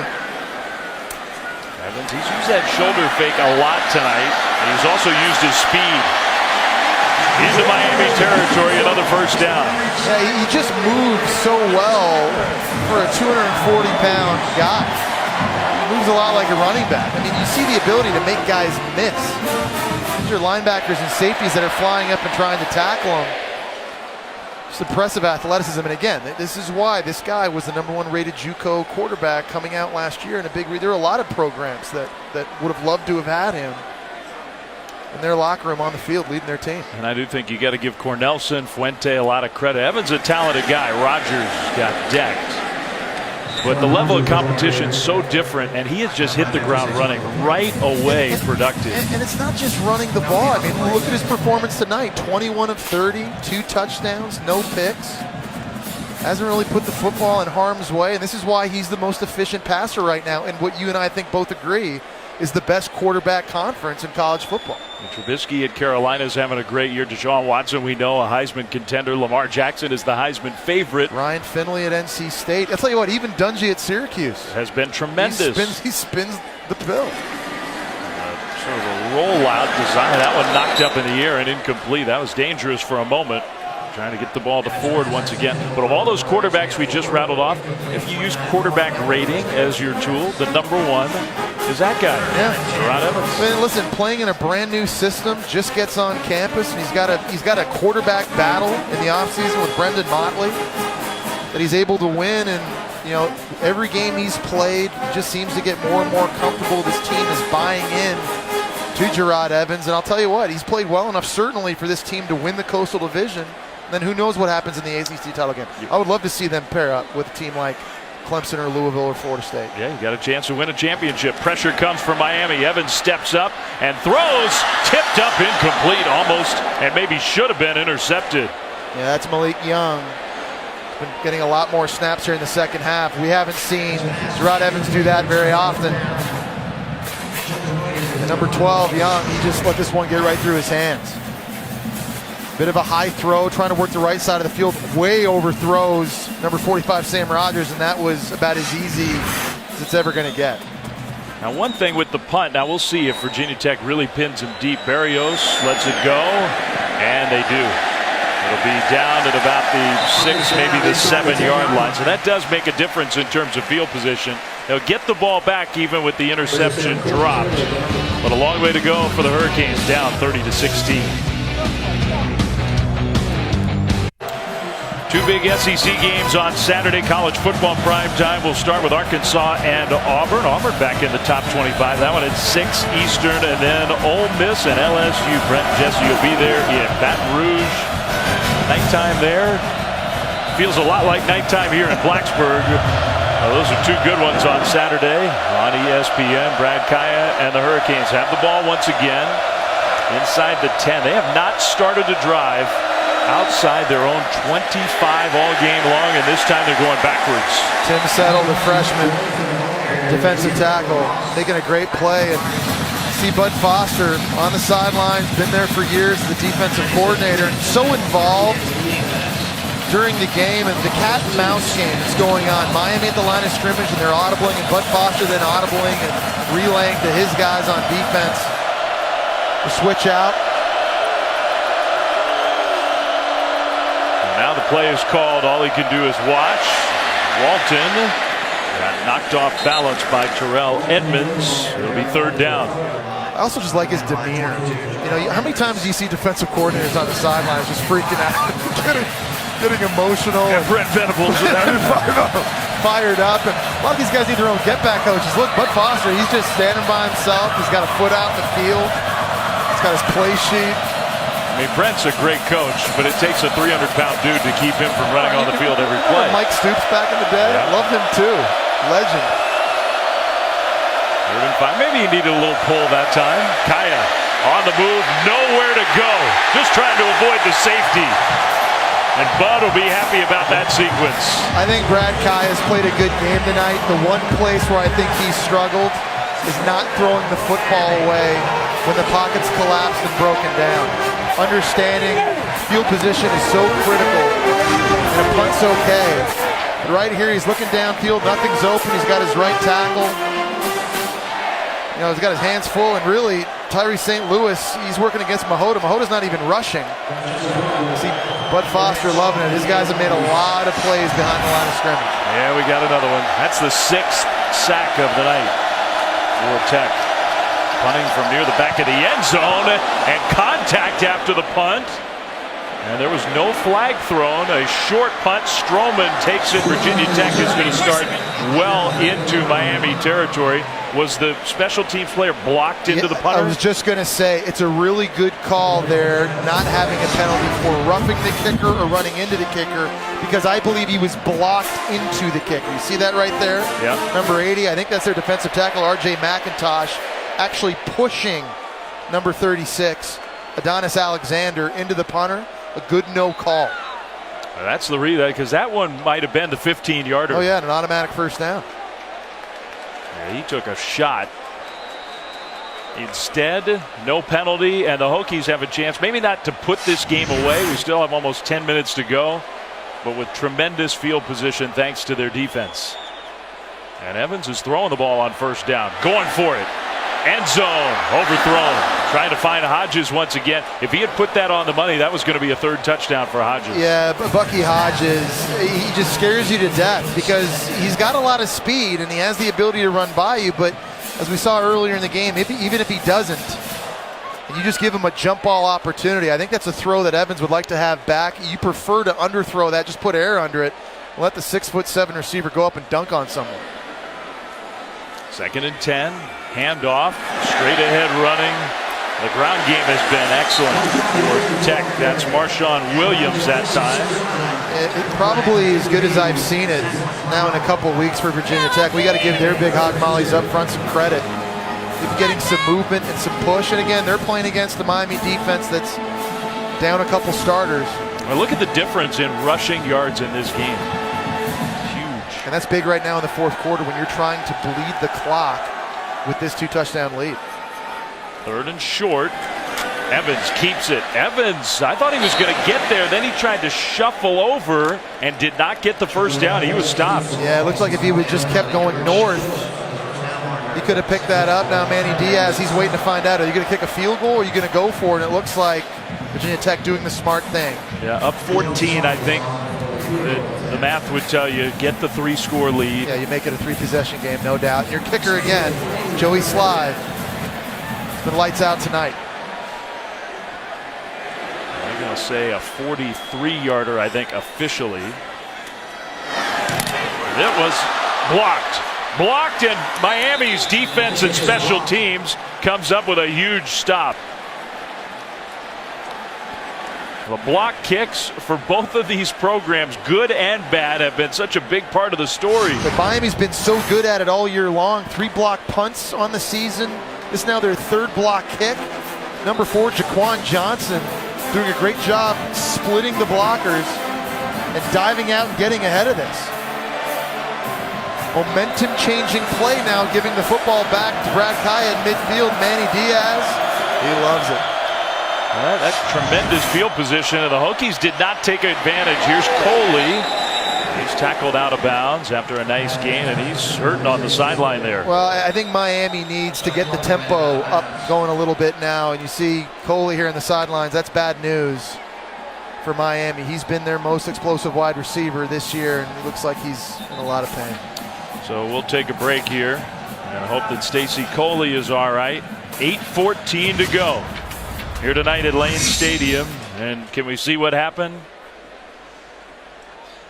Something with that. We'll be back.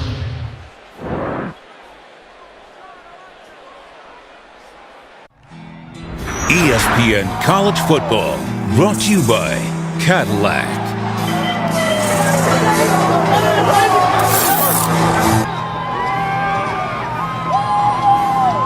Well, that was the scene before the game where night games, and especially Thursday night games in this stadium, have just become so iconic. And the Hokies fired up, their fans fired up. That has a chance to be a really good year for this proud Virginia Tech program under their first-year head coach.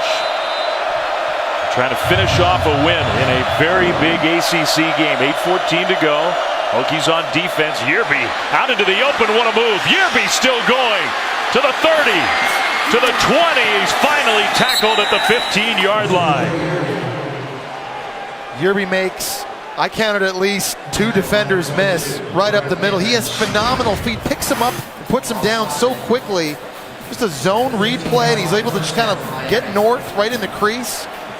Makes the safety Chuck Clark miss, who's normally a very sure tackler. You see the explosive speed. No, it doesn't. Well, first down. This game is far from over. Brad Kaya will hand it off again. This time much less running room.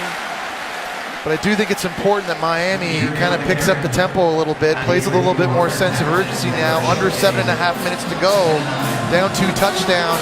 These seconds are precious. You don't want to put yourself in a spot where you have to make a stop where the game is over, or you have to get a first down or the game is over. You want to give yourself a little margin of error. You still have that with 7 minutes to go. This is the part of the field where Miami just has not been real efficient on offense for most of the year. And they're taking a lot of time. Now somebody moves. So after all of that, then you commit a false start. False start, offense. Number 78. 5-yard penalty. Second down.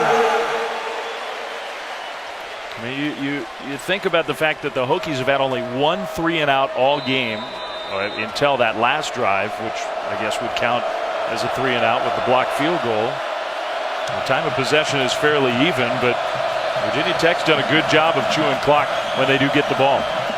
So I'm with you. There's got to be a little urgency for the Hurricanes.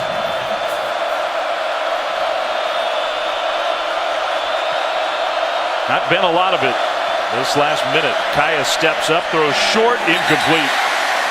And maybe better for Miami. It wasn't going to be a big game, maybe 3 or 4 yards. It stops the clock.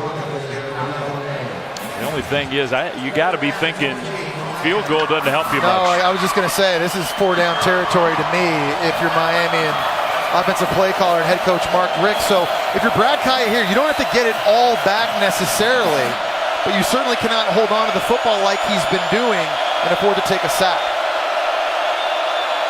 3rd and long. 5th time they've had 3rd down and 10 or more yards in this game. Kaya, here comes the pressure. Kaya sacked again. Trayvon Hill, the freshman from Virginia Beach. And Virginia Tech is just shifting and moving guys around, stemming before the snap, trying to confuse Miami up front. There's a little bit of a stunt in the game, a delayed blitz by 49 Tremaine Edmonds. The pressure once again, the 7th sack, just been too much for Miami. And now the Hurricanes will stop the clock. So they use a precious timeout. This last sequence has not gone well for Miami's chances of coming from behind. Timeout, 4th down. They got to go for it, and we'll have that play when we come back.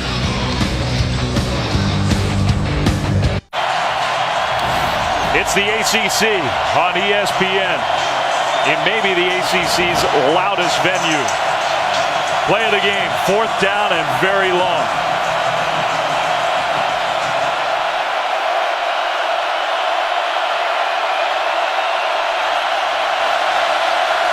Brad Kaya and Miami, can they communicate? 2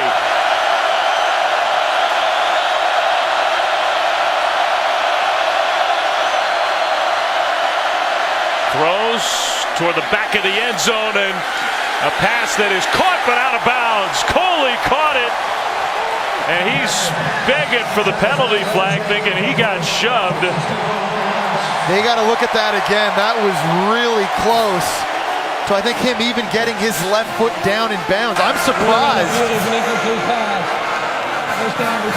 I'm surprised that Bud Foster did not blitz, even though it was 4th and long, try and put pressure on Brad Kaye. He's got possession. Wow. Did that left foot get down? I don't think it touched. It didn't touch. It looked like it was going to fall down in bounds. Oh, Watch my the goodness. left leg of Coley. I thought it was coming down, and it gets kicked. Yeah. It got kicked up. A game of inches. That's a phenomenal effort in double coverage by Coley to go climb the ladder.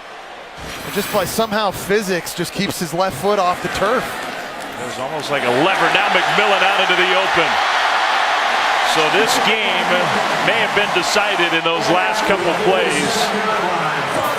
Rayvon McMillan having a huge night. What a great effort from Coley. Inches away from a touchdown that would have made it a one-score game.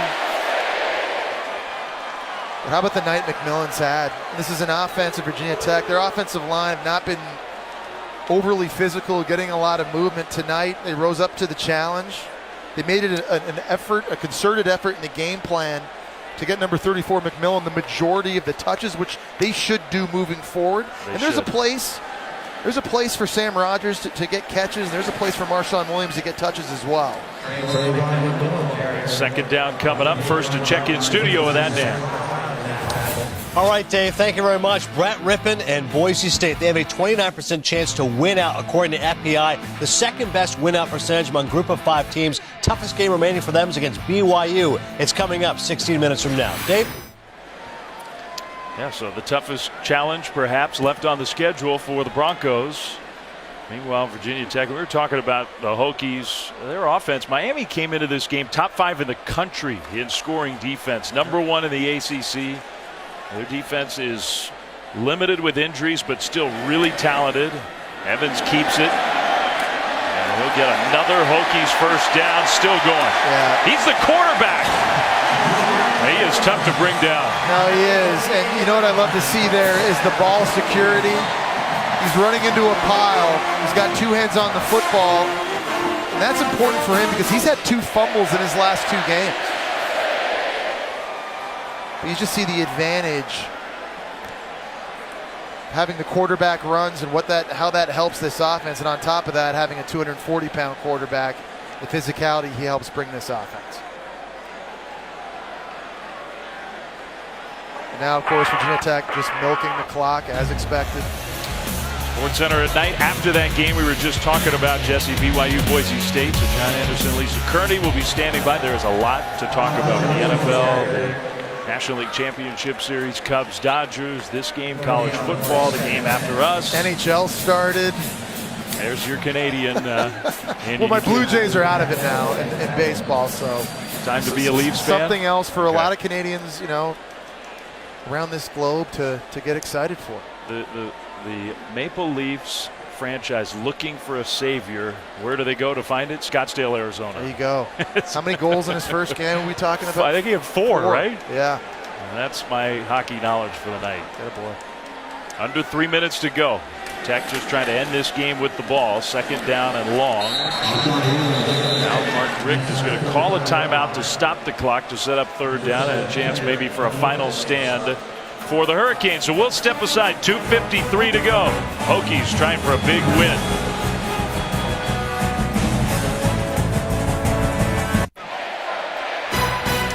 Time to update you on the Jesse Palmer itinerary. First, they'll have a game at Auburn.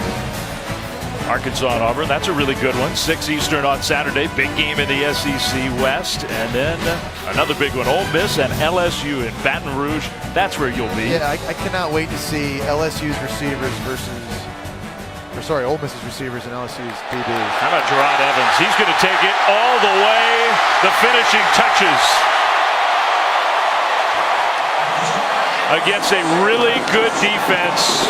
It's been an impressive night of offense for the Hokies. We always talk about the misdirection for Virginia Tech offensively and the eye candy, and Miami defense at times have gotten their eyes out of place. And they did right there in the fake handoff. Marshawn Williams inside. A lot of bodies going here. Nobody outside. We got Sam Rogers trying to get a block, but there's the big 240-pound quarterback out in the open space. Hokies look so good running the ball tonight. Yeah, who knows? Maybe in the end, all those Miami injuries taking away a lot of their depth. Maybe the defense started to wear down as the game went on. Over 500 yards of offense for Tech tonight. Well, and listen, this is a Miami defense that had seen two pretty high-powered offenses the last couple of weeks in Florida State and North Carolina and held them to 20 points. Yeah. Tonight they've had their hands full. I think you're seeing Virginia Tech, how much more explosive they can be, especially once they start getting that running game going as well.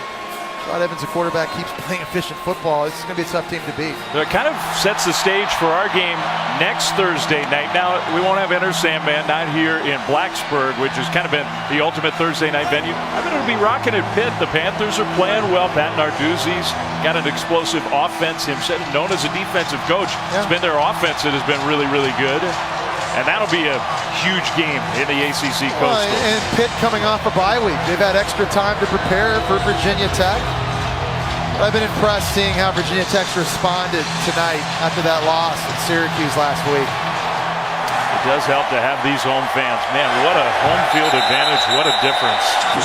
Yeah, and I think we're still learning a lot about this Hokies team. I mean, first-year head coach at Fuente. And how about, speaking of, you think Coach Fuente, this is his first night game as the head coach here. Not like he'd never watched one of these games. First time he's been able to be a part of this environment under the lights. I got to think he's enjoying this one. Yeah, well, I mean, like, because you can't kind of copy this in a different environment. This isn't simulatable. Like, You're right. You only got to be here to finally see it. And what an experience again. We're lucky to get to come and call these games on Thursday nights. Really one of the great environments that we get to see every year in college football. Now the Hurricanes, they will lose a third game in a row. It was less than 3 weeks ago. They were a top 10 team, undefeated 4-0. Florida State coming to town, all the build up for that game. And it was a great game. Completion for Kaya across the middle. And now Miami, I mean, the challenge now with all the injuries and everything else for Mark Richt, just trying to keep this team together because all the big dreams they had, ACC championship and maybe even more, this will be their third conference loss in a row. Yeah, it's a young team that's certainly reeling. They've got to now go on the road, play Notre Dame, and Mark Richt's going to have to get them refocused and re-energized. Kaya, pressured again, he'll go down again. For Virginia Tech, you know, I kind of had a question coming into tonight. You know, who were they? Were they the team that in the 3 games previous to Syracuse that beat people 137-20? Was that the real Virginia Tech team, or was it the team that went up on the road and lost to then 2-4 Syracuse? And I've been impressed to see how this team has bounced back. They looked like they were hungry for this. They understood the significance of this game, the sense of urgency they needed. 8 sacks tonight for the Hokies. Short completion across the middle. That's Mark Walton. Clock will roll. 1.5 minutes to go. 8 sacks without a starting defensive end, your sack leader, Kenneth Canham. The starting defensive tackle, Nigel Williams. How big would it be for them if they could get these guys back going up to play on the road at Heinz Field? Now, on the road, it will be different. That guy has been tremendous. Woody Barron, who's not on the field now. 3rd and 12 for the Hurricanes. Just a 3-man pressure this time, incomplete. You know, if you're Miami, you're just still going to wonder what if. If Njoku doesn't fall down earlier in the game on a wide open play, if Stacy Coley is able to get his foot down in bounds on that last throw on 4th down, you don't miss the extra point. How does that change the dynamics of the game? And it's all woulda, coulda, shoulda. And you got to give Virginia Tech credit because they've come out and played phenomenally well tonight. But for Miami, just near misses. And if you score the touchdown and don't miss the extra point, maybe you don't have to go for it. You kick a field goal. It's a 1-score game. You got plenty of time. You're right about that. But none of that will matter.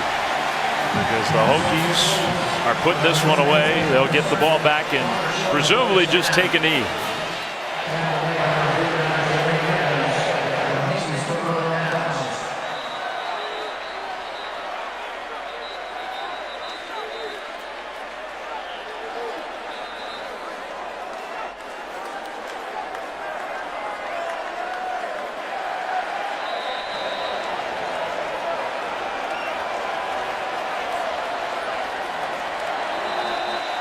Evans will take a knee. And they should have to snap it one more time.